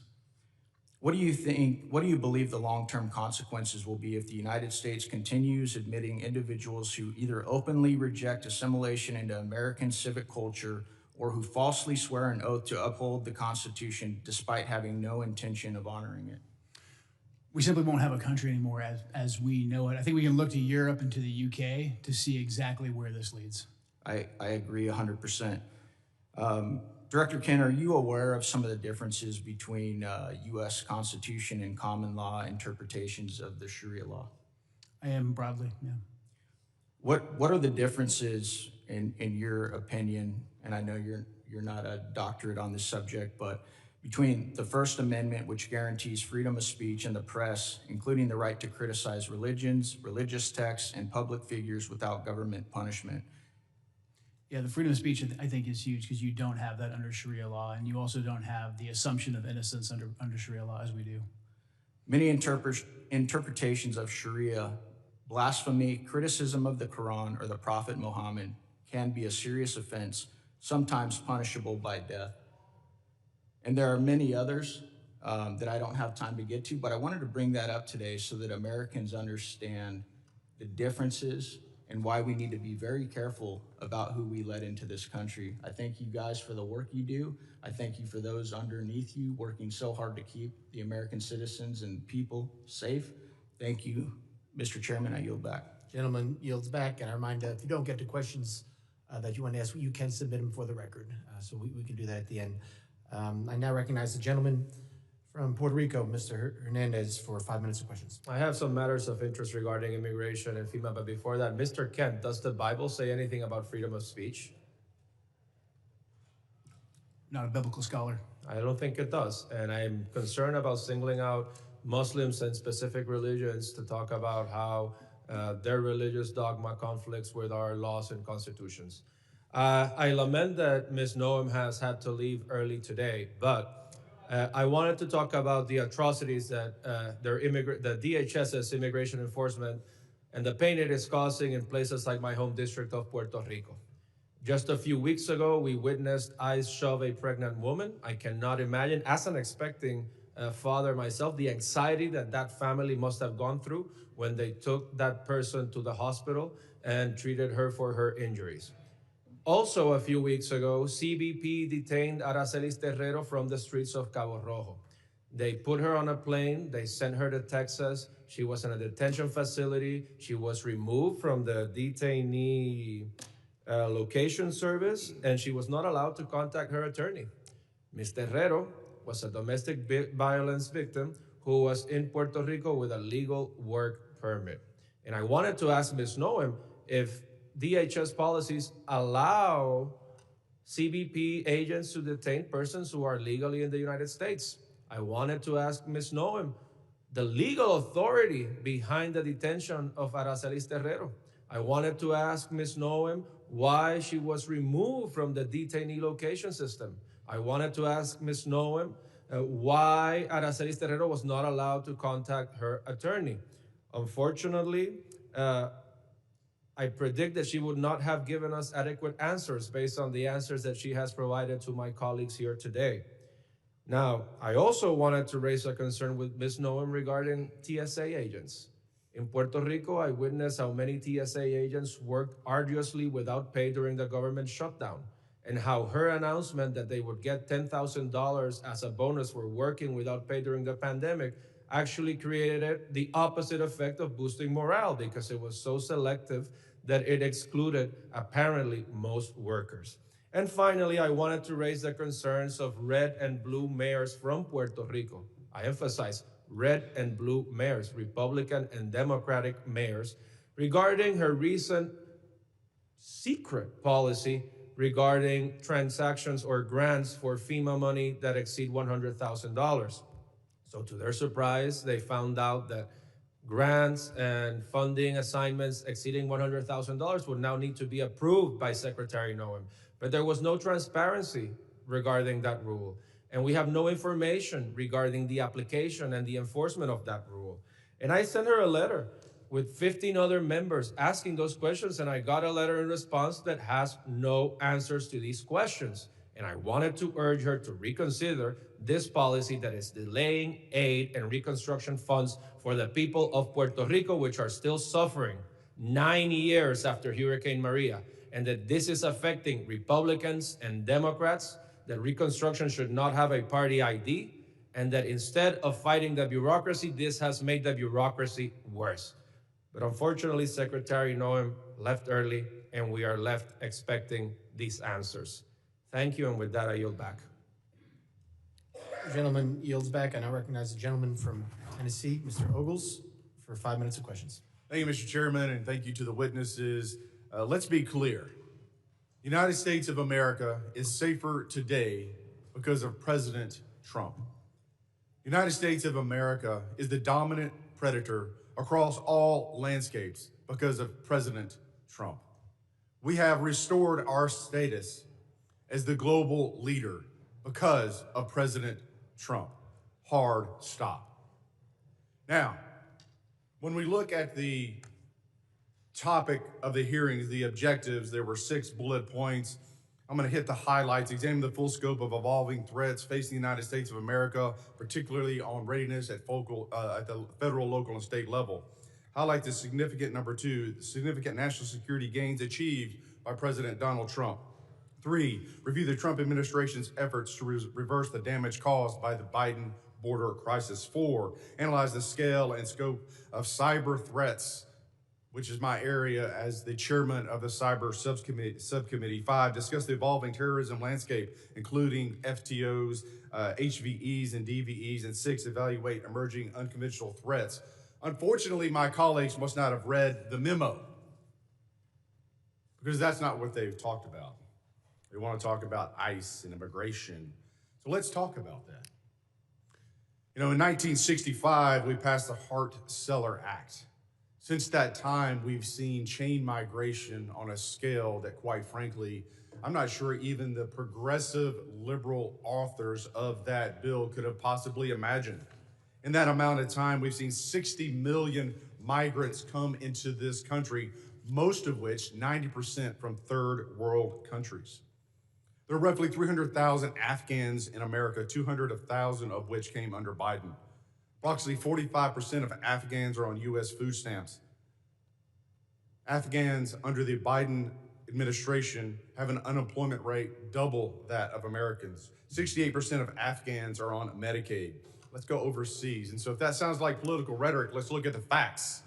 Paris, 48% of crimes committed by foreigners, most of which were Muslim. Overall crime has surged since the Islamic migrant influx. That is from the French Interior Ministry. London, 40% of sex crimes are committed by foreigners, most of which are Muslims. That's the Metropolitan Police Department. Rome, 83% of 2024 street robberies by non-EU citizens, almost all of which were Muslim. Sexual assaults, 69% Muslim, Italian police reports. Minneapolis, here in the homeland. Violent crime in Cedar Riverside, a Somali hub, rose 56%, 2010 to 2018. Dearborn, Michigan, crime 105% above the national average. Hamtramck, outside of Detroit, 92% of assaults by Muslim immigrants. Drug arrests, 85% Muslim immigrants. Now let's go to Nashville, Tennessee, where a Somali man, a migrant who came in 2015, raped to death a woman on the steps of a church. I've had enough. I've said it once, and I'll say it again. Deport them all. This is our country. We get to decide who comes in, and we get to decide who has to leave. And I say, deport them all. 90% that have come into this country are from third world countries, most of which are sucking resources from American citizens, burdening our cities. They do not belong here. Mr. Kent, I'm chairman of the Cyber Subcommittee. Let's go into the scope and scale of the cyber threats posed by the CCP. I give you the floor, sir. CCP is probably one of the more aggressive actors in the cyberspace right now. NCTC is mostly focused on the terrorism realm and how terrorist actors are using the proliferation of encrypted devices and just the internet to spread propaganda. That's probably our biggest purview in terms of cyber. Mr. Glasheen? Chairman, I would say that the Chinese government, the CCP, is our greatest cyber threat.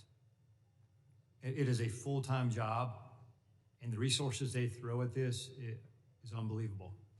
It's a major concern. You know, I want to thank the witnesses for being here, and I want to thank President Trump. You know, as I sit in the SCIF and I'm reading the briefings from the CIA and the FBI on the daily attacks to our country and to our infrastructure, I appreciate the president, and I appreciate you gentlemen and your service to this country in keeping Americans safe. They have no idea what you do every single day. God bless you, and God bless America. Mr. Chairman, I yield back. Gentleman yields back. I now recognize the gentlelady from New Jersey, Ms. Poe, for 5 minutes of questions. Thank you, Mr. Chairman, and to our ranking member. Yes, indeed, we've spoken a great deal and learned many things here today, some of which are still going unanswered, many questions that all of us still have. And there are a vast number of threats that endanger our homeland, from increasingly sophisticated state-sponsored terrorist networks to evolving technologies. Our law enforcement agencies are engaging criminals on multiple fronts and facing significant demands every single day. Next year, there will be an increasingly heightened threat environment in my district in northern New Jersey as we host the World Cup. Federal counterterrorism grant funding is absolutely critical in keeping our communities safe against the evolving threat environment. This is why I have been so deeply disturbed by the decision of Secretary Noem to freeze, delay, and cut billions of dollars in federal counterterrorism grant funds. In February, her department, DHS, froze billions of dollars in counterterrorism grants that had already been awarded to states and cities. This decision left state and local public safety organizations unable to access critical funding.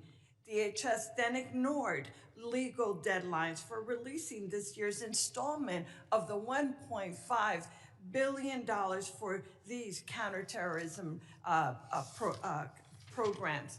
And when DHS finally released this funding, she abruptly and illegally slashed funding to states with Democratic governors like New Jersey. States and localities have sued in federal court for funding owed by the federal government that was appropriated for them by Congress. In October, I sent a letter to Secretary Noem, and if she was here, I would be saying this directly to her, signed by all of my Democratic colleagues in New Jersey's delegation, demanding that she stop playing politics with federal counterterrorism funding and immediately restore New Jersey's allocation. Specifically, I'm referring to the 50% cut to New Jersey's allocation of the Homeland Security Grant Program, which includes the Urban Area Security Initiative and the State Homeland Security Program. This is the single largest preparation grant program in the Federal Emergency Management Agency. New Jersey has relied on these federal grants to respond and prepare against terrorist attacks. When she published the notice of funding opportunities for the Homeland Security Grant Program, she stated that her intent to allocate this funding was going to be based on statutory risk assessment and an analysis of relative risk to terrorism faced by the 100 most populous areas in the country. Under this process, New Jersey was preliminarily allocated around $19 million, but DHS final award notification, our state received just $9 million. The final award notification failed to explain why such drastic cuts were made. Instead, she simply stated that it was done, quote, per DHS directive. To this day, we have still not received, I have not received a response to my letter. And I absolutely cannot understand and am so incredibly disappointed by the fact that this administration continues to try and attempt to walk all over this body. Congress is Article 1 branch, and we demand that we've received the respect that is due and that she respond to the questions, and that is her responsibility and her job. Mr. Chairman, I yield back. Thank you. Gentlelady yields back. I now recognize the gentlelady from South Carolina, Ms. Biggs, for 5 minutes of questions. Thank you, Mr. Chairman, and thank you to the witnesses for being here today. I know you have a really difficult job. I want to take a moment just to highlight the fantastic work of the Homeland Security Advisory Council. I think when I say this, I speak on behalf of our entire South Carolina delegation when I say that I'm pleased to see South Carolina's own Governor Henry McMaster appointed to chair the HSAC. Since its inception in 2002, the Council's mission has been to offer the department real-time advice across the whole spectrum of security issues, and I think this is especially critical for a state like mine in South Carolina, where we face everything from severe weather events such as Hurricane Helene to major port security and cyber security concerns. But I'll move on, and I would like to direct this statement to Director Kent. China is and has been for quite some time the primary great power competitor to the U.S. I think some of my colleagues have already established that today. And I think we've identified the pacing challenge for our national security strategies. Chinese companies have made land acquisitions near sensitive military sites in the U.S., and Chinese researchers have engaged in espionage and intellectual property theft. Chinese national encounters at our northern and southern borders surged in fiscal year 24, and China remains the primary supplier of precursor chemicals contributing to American overdose deaths. So my question, Director, is to what extent do you see a nexus between China's destabilizing activities and the terror threat landscape in the United States? Thank you for the question. That's a very important topic, especially in terms of fentanyl and the precursors the Chinese Communist Party provides. Working directly with the cartels, we have agents of the Chinese Communist Party, some directly affiliated and some indirectly affiliated, that are working with the cartels to continue to change essentially the recipe of the fentanyl, because as we designate these different precursors and they kind of fall off the market or become more regulated, these advanced chemists will then come into play, and they're the ones that provide the new ingredients, the new ways to manufacture fentanyl that kills American citizens. So this is something that we're looking at, in particular, the relationship between these Chinese actors and the Mexican drug cartels. Well, thank you so much. And sir, if you have any additional information, I'd be happy to hear.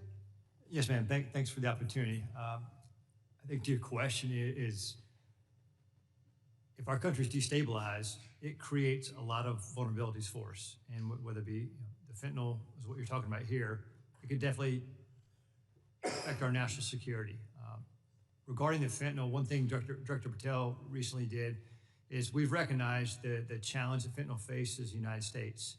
And instead of continuing to address the symptom, look at the root of the problem. He recently went over to China, met with his counterparts in MSP, and they agreed to put 13 precursor chemicals on an export control list.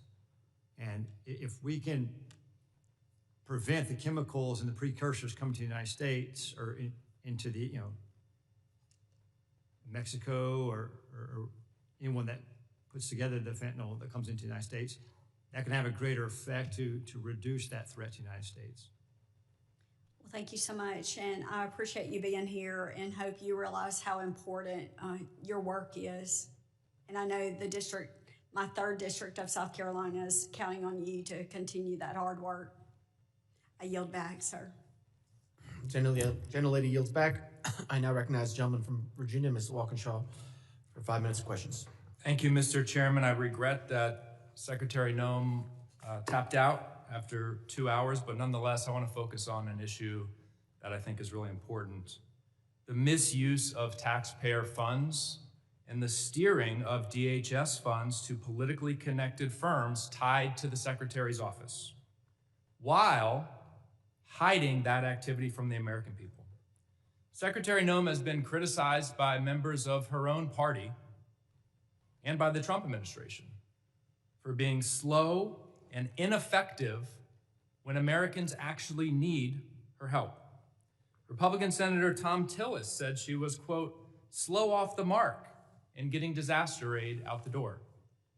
A senior administration official recently told Politico that there was, quote, some fishy stuff going on with money at DHS. And the veto authority she handed to Corey Lewandowski over contracts and grants has delayed life-saving resources after disasters. So when it comes to helping disaster victims, she's been slow and ineffective. But when it came to spending money on her own image and then funneling that money to her friends and her political allies, she moved with remarkable speed. According to reporting by ProPublica, DHS obligated $220 million for an advertising campaign featuring her in staged, phony border imagery and featuring pictures of President Trump's private properties. That money, that taxpayer money, was routed through a newly created and secretive Delaware shell company.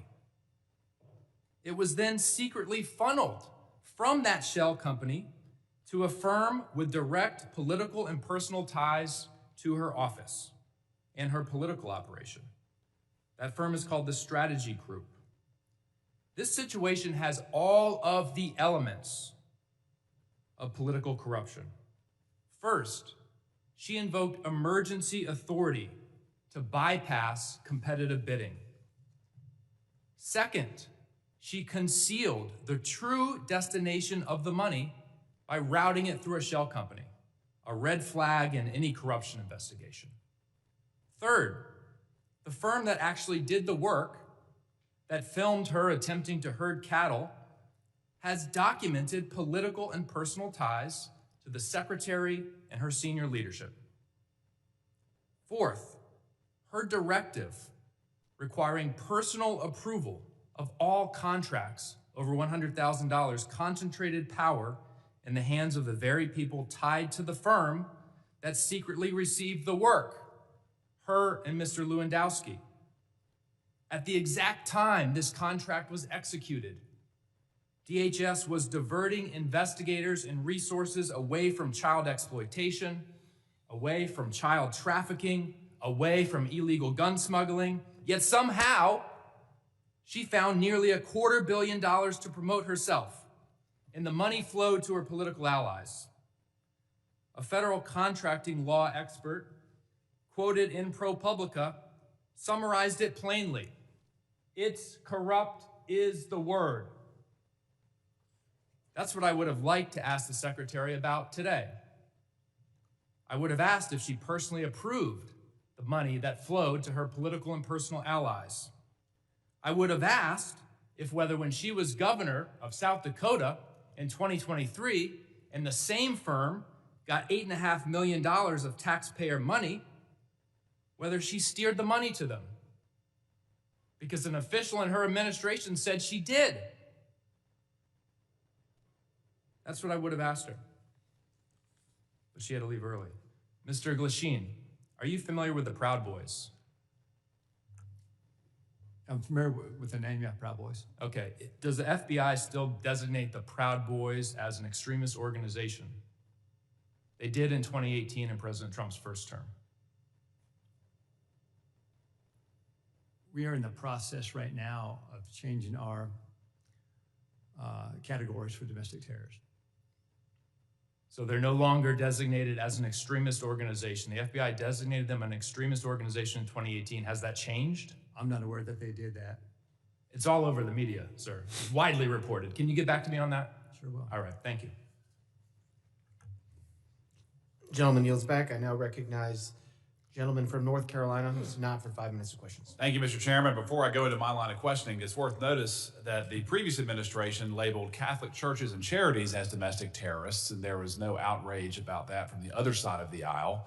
But regards to today's hearing, threats that currently face the country, we have millions of people in this country right now who will harm the country either with specific intent or by natural effect. There's a refusal to assimilate. There's a disdain for Western values. There's even a disdain for this country. We've seen it recently in the unfortunate but staggering case that we've become aware of in Minnesota. Somalian groups who have come here to defraud the United States to the tune of billions of dollars, submitting fake invoices, at least motivated in part for personal enrichment, and then to fund terrorist groups back home, our adversaries. And one of the points that I find most disgraceful from the other side of the aisle, they would rather talk about Secretary Noem rather than these threats that we are trying to combat. And they also say that this is strictly a race issue. That's a disgusting accusation. From my experience in law enforcement, there were people from all over the world who exploited the open border policies or weak legal immigration policies to come here, whether they were from Eastern Europe, China, Russia, the Middle East, Northern Africa, Pacific Islands, and of course, South America. It's a full world problem that is operating inside of our borders. So, Mr. Kent, let me just start with you. How can we programmatically identify, again, these threats that arrive at the point of millions of people who are here, specifically harming the country? So right now we're in the triage phase. We've already identified 18,000 individuals who have ties to known suspected terrorists and terrorist organizations. So we're starting with them, working with DHS and the FBI to locate and deport them. But as you pointed out, it is a much bigger problem. We've had 2 to 2.7 million folks from Muslim countries, Muslim regions that have come into the country under Biden with minimum to no vetting. Well, I asked you the question, how do you vet someone that doesn't come from a functioning country? Exactly. You simply can't. That's why prior to the Biden administration, these individuals, even ones who wanted to claim asylum, they had to go to the first safe third country. And it would take 18 months to 2 years to properly vet them. Biden threw all of that out the window. We were assured by Secretary Noem's predecessor that every Afghani refugee who came in under the asylum program was thoroughly vetted. Was that true? That was a lie. Any of those individuals who were vetted, such as the terrorists in DC, they were vetted under a war zone standard to see if they could serve as a soldier or as a guard or a cook or something like that, to see if they posed a threat to us tactically in Afghanistan or Iraq, but not to be our neighbors. Two completely different systems of vetting. The Biden administration used the tactical vetting as a ruse to get millions of people into And then once they were here, we have eyewitness testimony that they were deployed to military bases and then picked up by people who were already in the country, never to be seen again. Is that consistent with what you've seen in your current position? Absolutely. We're having a hard time running down where a lot of these individuals are. That's why we haven't been able to locate and deport all of them rapidly. What tools can we assist you with in identifying these self-radicalizing circles who are inside the country currently? One thing that I want to be sure that the people who are watching this know is that the shooter who committed the act of terrorism against the 2 National Guard members, he was radicalized here. How are we going to identify, again, the people who are inside of our own borders, empowering our enemies to commit harm inside this country? Right now, the Trump administration has essentially gone back to letting us enforce laws, letting us enforce immigration standards, and letting us vet people. What I would like to emphasize to this committee and to the American people is that we simply cannot go back and retroactively vet these millions of folks that came in under Joe Biden. We have to locate them and we have to deport them as soon as we possibly can. Those who want to reapply, they can have the opportunity to reapply. So in terms of what we need, we just need the longitude to do our jobs. We're getting that from the Trump administration, and we appreciate the support of this committee. Yep. Mr. Glasheen, I want to give you a time to answer. In terms of the types of domestic terror that we currently face inside of our own borders, can you briefly describe that with the remaining minute that I have? Yeah, and thanks for the opportunity. I want to make very clear, I know the question came up earlier about designating the problems. The FBI doesn't designate domestic terror groups. We don't do that. That wasn't a serious line of questions. We investigate people. Yes. And the common component there is violence. So I'll make that very clear. And so in terms of regarding the domestic terrorism threat, we have over 1,700 domestic terrorism investigations in the U.S. And with respect to Antifa, which was asked earlier, we have approximately 70 Antifa investigations. Our arrests with Antifa-related subjects are up 171% this year. Gentleman's time has expired. Thank you. I now recognize the gentleman from Louisiana, Mr. Carter. 5 minutes of questions. Thank you, Mr. Chairman. Thank you, witnesses, for being here. I represent the New Orleans region where we welcome partnership. We do not welcome occupation. What we're seeing unfold in our community is not public safety. It's a political stunt wrapped in badges, armored vehicles, and military uniforms. ICE and Border Patrol agents have descended into our community with no transparency and no meaningful coordination with local officials. The militarized forces who are not trained in our local laws, not trained in community-based de-escalation, and do not know our neighborhoods or our people. This is a recipe for disaster, confusion, and dangerous mistakes. Our communities are not a stage for political theater. If this administration wants to partner, then act like it. Share the plan, respect local law, and work with us, not around us. Unfortunately, Kristi Noem, our secretary, had to leave in the middle of a very important conversation to go and talk about dismantling FEMA, a discussion we'll have at another time that for the life of me, I simply can't understand why we would want to decentralize the Federal Emergency Management Agency, an agency that is needed more now than it was needed when it was first created, as natural disasters continue to happen more often than ever before in places it's never happened before. But nonetheless, if she were here, but she's not, I'll ask her chair.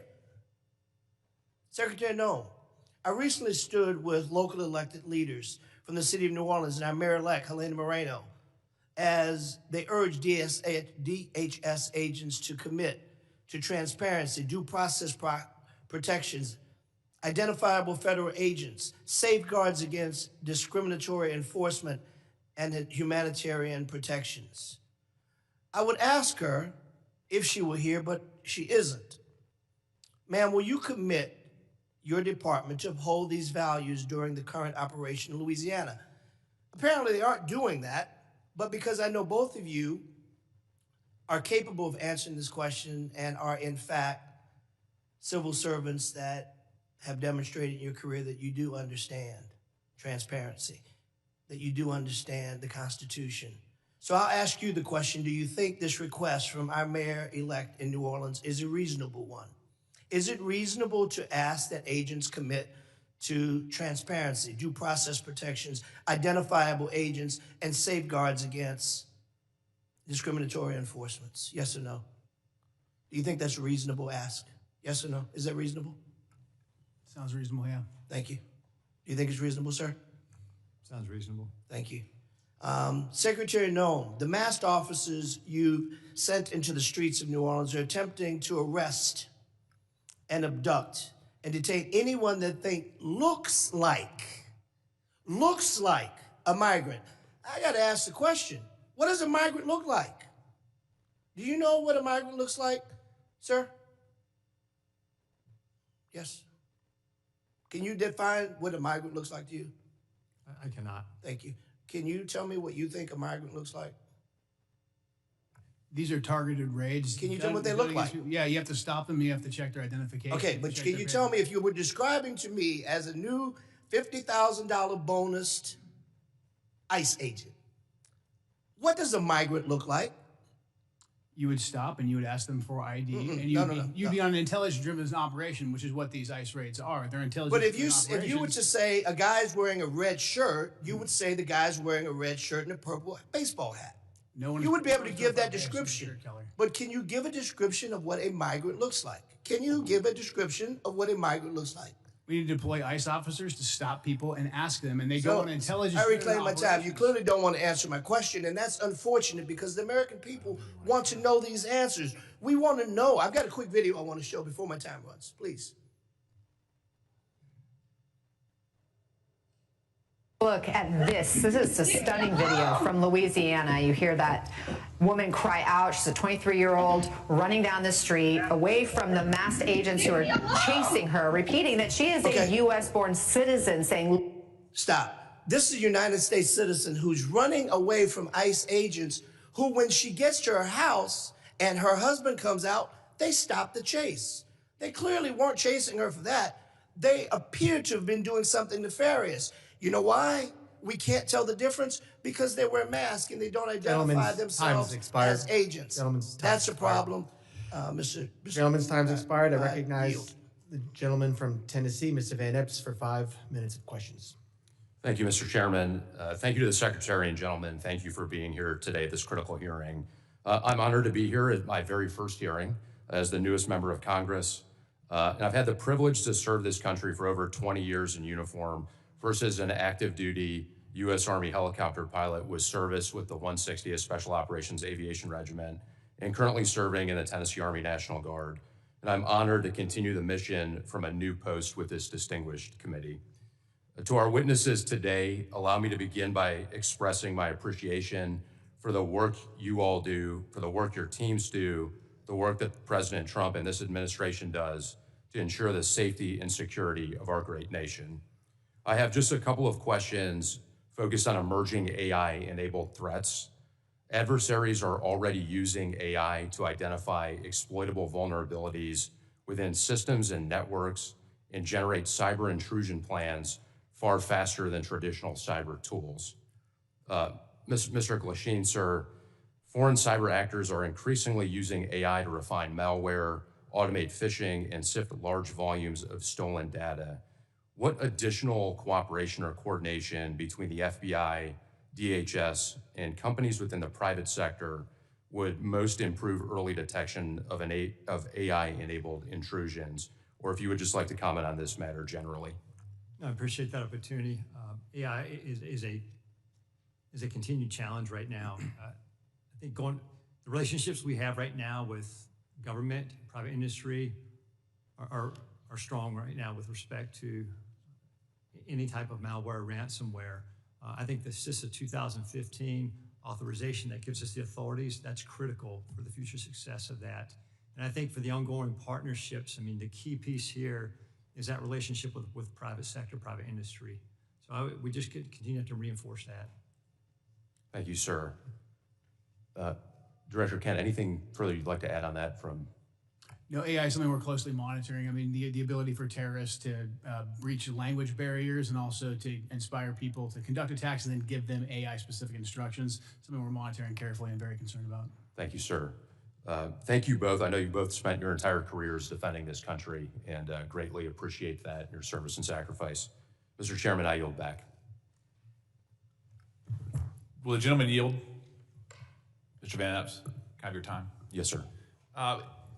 Mr. Kent, I want to talk to you a little bit about what we just had with Mr. Carter. I want to let you finish the answer about what an immigrant looks like, going back to my question, that there really is a wide variety of illegal immigration that has attacked this country. Just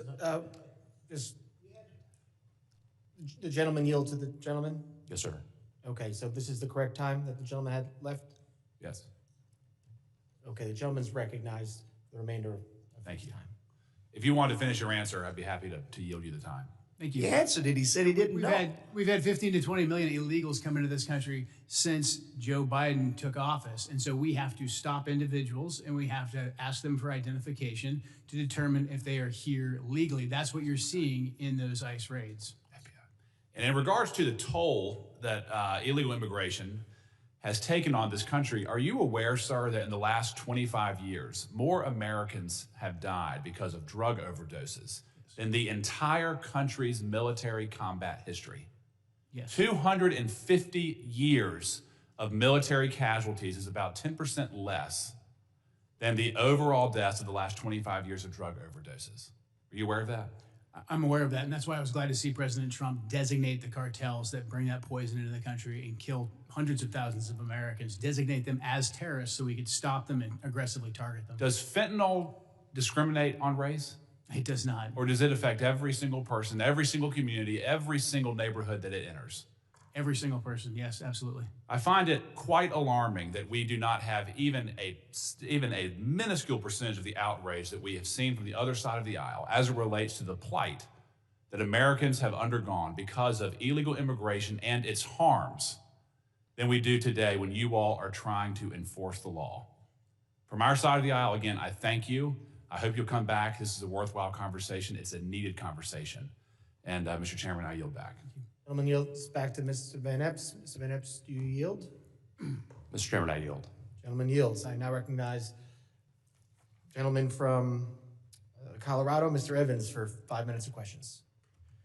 Thank you, Mr. Chairman. Thank you to the ranking member, of course, for this important conversation today. Thank you for the witnesses for taking your time to come and speak to us about these things. And first, I just want to commend everyone that's working in the Department of Homeland Security, in law enforcement and border security, for all of the work that you've done to keep our country safe, keep our states safe, keep our communities safe. I spent 10 years as a police officer in the Denver metro area.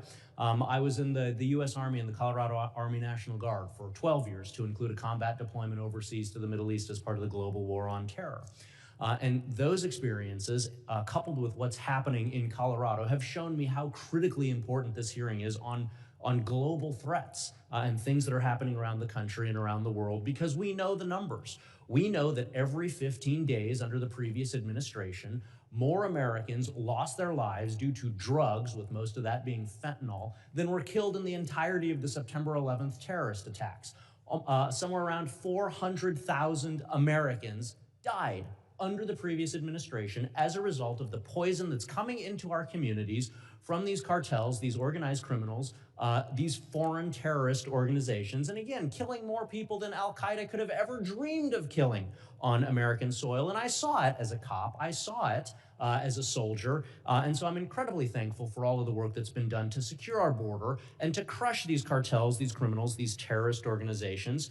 And somehow it sounds like there's been a lot of conversations and a lot of posters about names of folks from my colleagues on the other side of the aisle.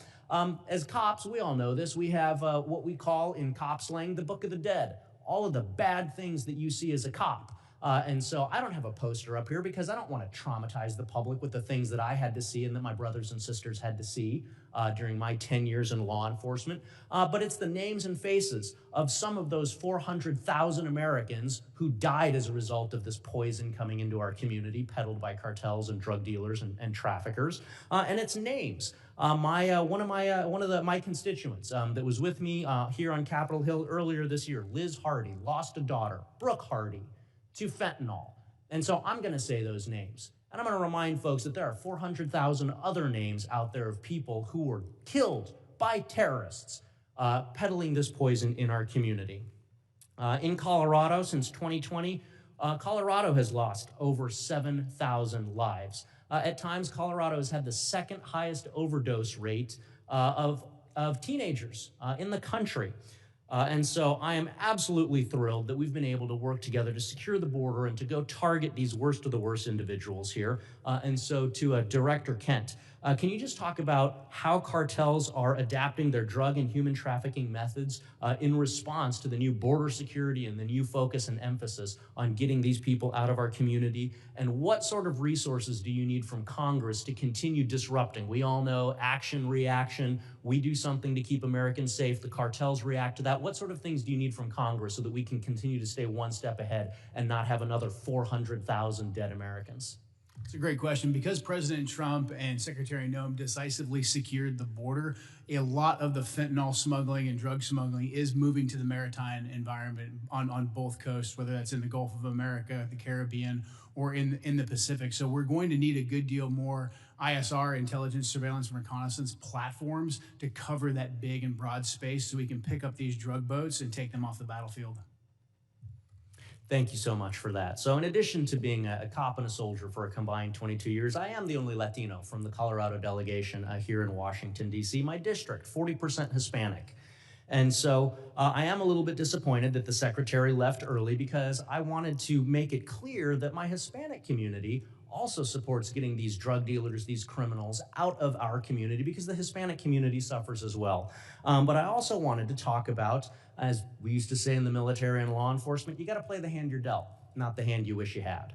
And the hand we're dealt right now is somewhere between 35 and 42% of the agriculture workforce in the United States are folks who are not here legally.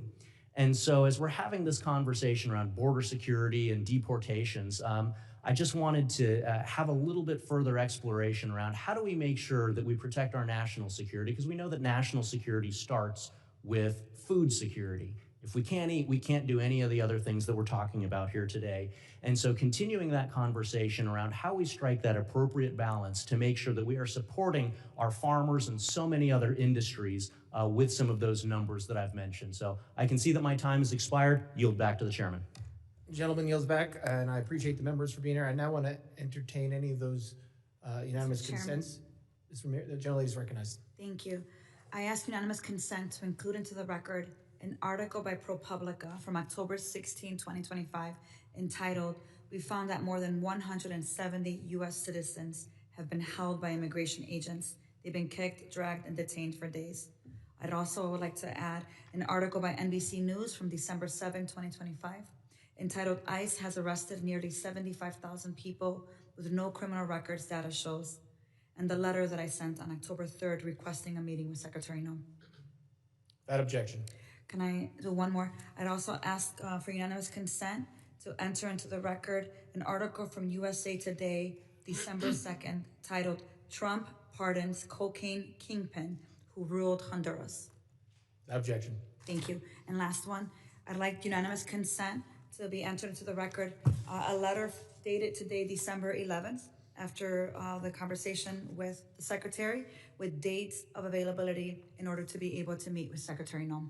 Without objection. Thank you. Gentleman yields. Any other? Mr. Chairman, I ask unanimous consent to enter record. Gentleman's recognized. We've heard over and over again that Border Patrol would only target those people that were, in fact, dangerous criminals. We've seen since the time in New Orleans that less than 1/3 of those have been detained have been criminals. I'd like to submit in the record this article by the AP, which demonstrates the statistics that clearly show that these agents aren't, in fact, going after hardened criminals, but people who look a certain way. Mr. Chairman, I have one other item that I'd like to also show over and over again. DHS will be targeting dangerous criminals. And here's a second article that demonstrates, in fact, that the people that they're picking up, many of which are, in fact, U.S. citizens because they look a certain way. The central theme that I'm offering in these unanimous consent articles is you cannot singularly identify a place or a person of origin by the way they look. Our Constitution protects us from that. This is a gross miscarriage of justice. Without objection. Gentleman yields. Closing. Gentleman, it's recognized. Thank you, Mr. Chairman. Mr. Chairman, this secretary abandoned her duty to testify at this committee hearing, and refusing to answer our question is unprecedented. No other secretary, even those under threat of impeachment, have just gotten up and walked out of a hearing when nearly half the members haven't even asked questions. On one level, you can't be surprised because she's failed to answer our letters and other requests for information. Secretary Noem did not even want to appear at all today. To add insult to injury, I'm told that when she left, she did not leave the building. She went to the anteroom. Furthermore, to ostensibly go to a FEMA council meeting for 1 o'clock. I understand on good information that the FEMA council meeting was canceled. So there was no need for her to go. She was a liar with no respect for congressional oversight. She joined FBI Director Kash Patel in telling the U.S. House Committee on Homeland Security to pound sand by getting up and walking out in the middle of the hearing. We were told that she'd be here until 1 o'clock, but she left significantly early. This is embarrassing display from someone who can't take the heat, is disrespectful to the committee and the Constitution, the separation of powers. But again, what else can we expect from an administration led by a man who sicked a mob on the Capitol on January 6th? Mr. Chairman, because the secretary walked out of the hearing, I move that this committee subpoena Secretary Noem back to continue her testimony. Thank the gentleman. I yield back. The gentleman yields back. Mr. Chairman, I move to table the motion. Gentleman moves the table motion. I thank the gentleman for that motion. Now, continue.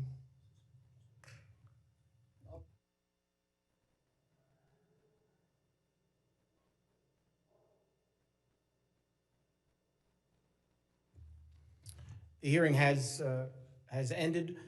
We will entertain the motion. I would like to excuse the witnesses and thank them so they don't have to wait around for the vote. First, also thank the Capitol Police for being here today and doing a great job, and thank the witnesses for being here today. The hearing is on worldwide threats. I'm sorry we didn't get to focus a lot on that today. As someone who's from New York, and 25th anniversary 9/11 is coming up, I thank you all for the work you're doing to keep us safe and make sure another 9/11 does not happen. The members of the committee may have some additional, okay, we'll do it at the end, all right. The witnesses are excused.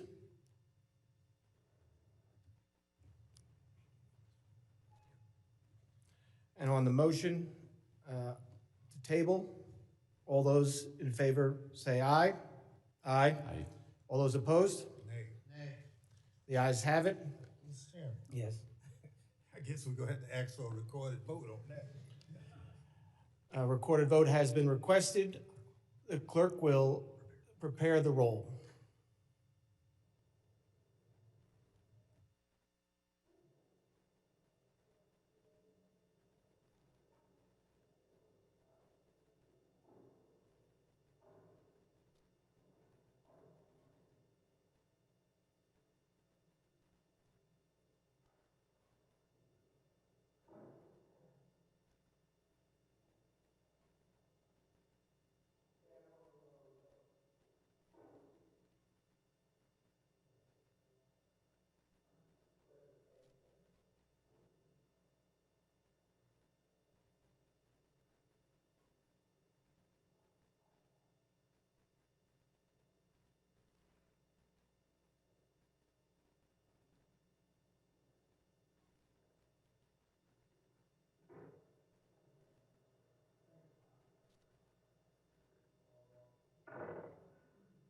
Mr. Chairman, can I just have a point of personal privilege, ask you a question?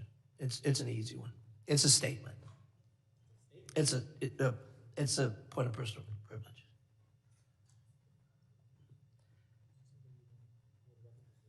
Yeah, I do. I'll be very brief. And this is bipartisan. I promise you.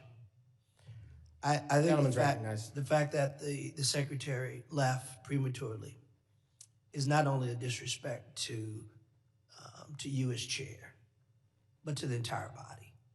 I think the fact that this secretary, at your request, and the hurdles you had to go through to get her here, to leave prematurely for a meeting that was canceled, that really did not hold the weight that she suggested because it never happened.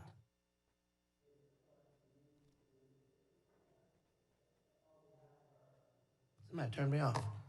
I apologize to you, my friend. You deserve better. Thank you, gentlemen.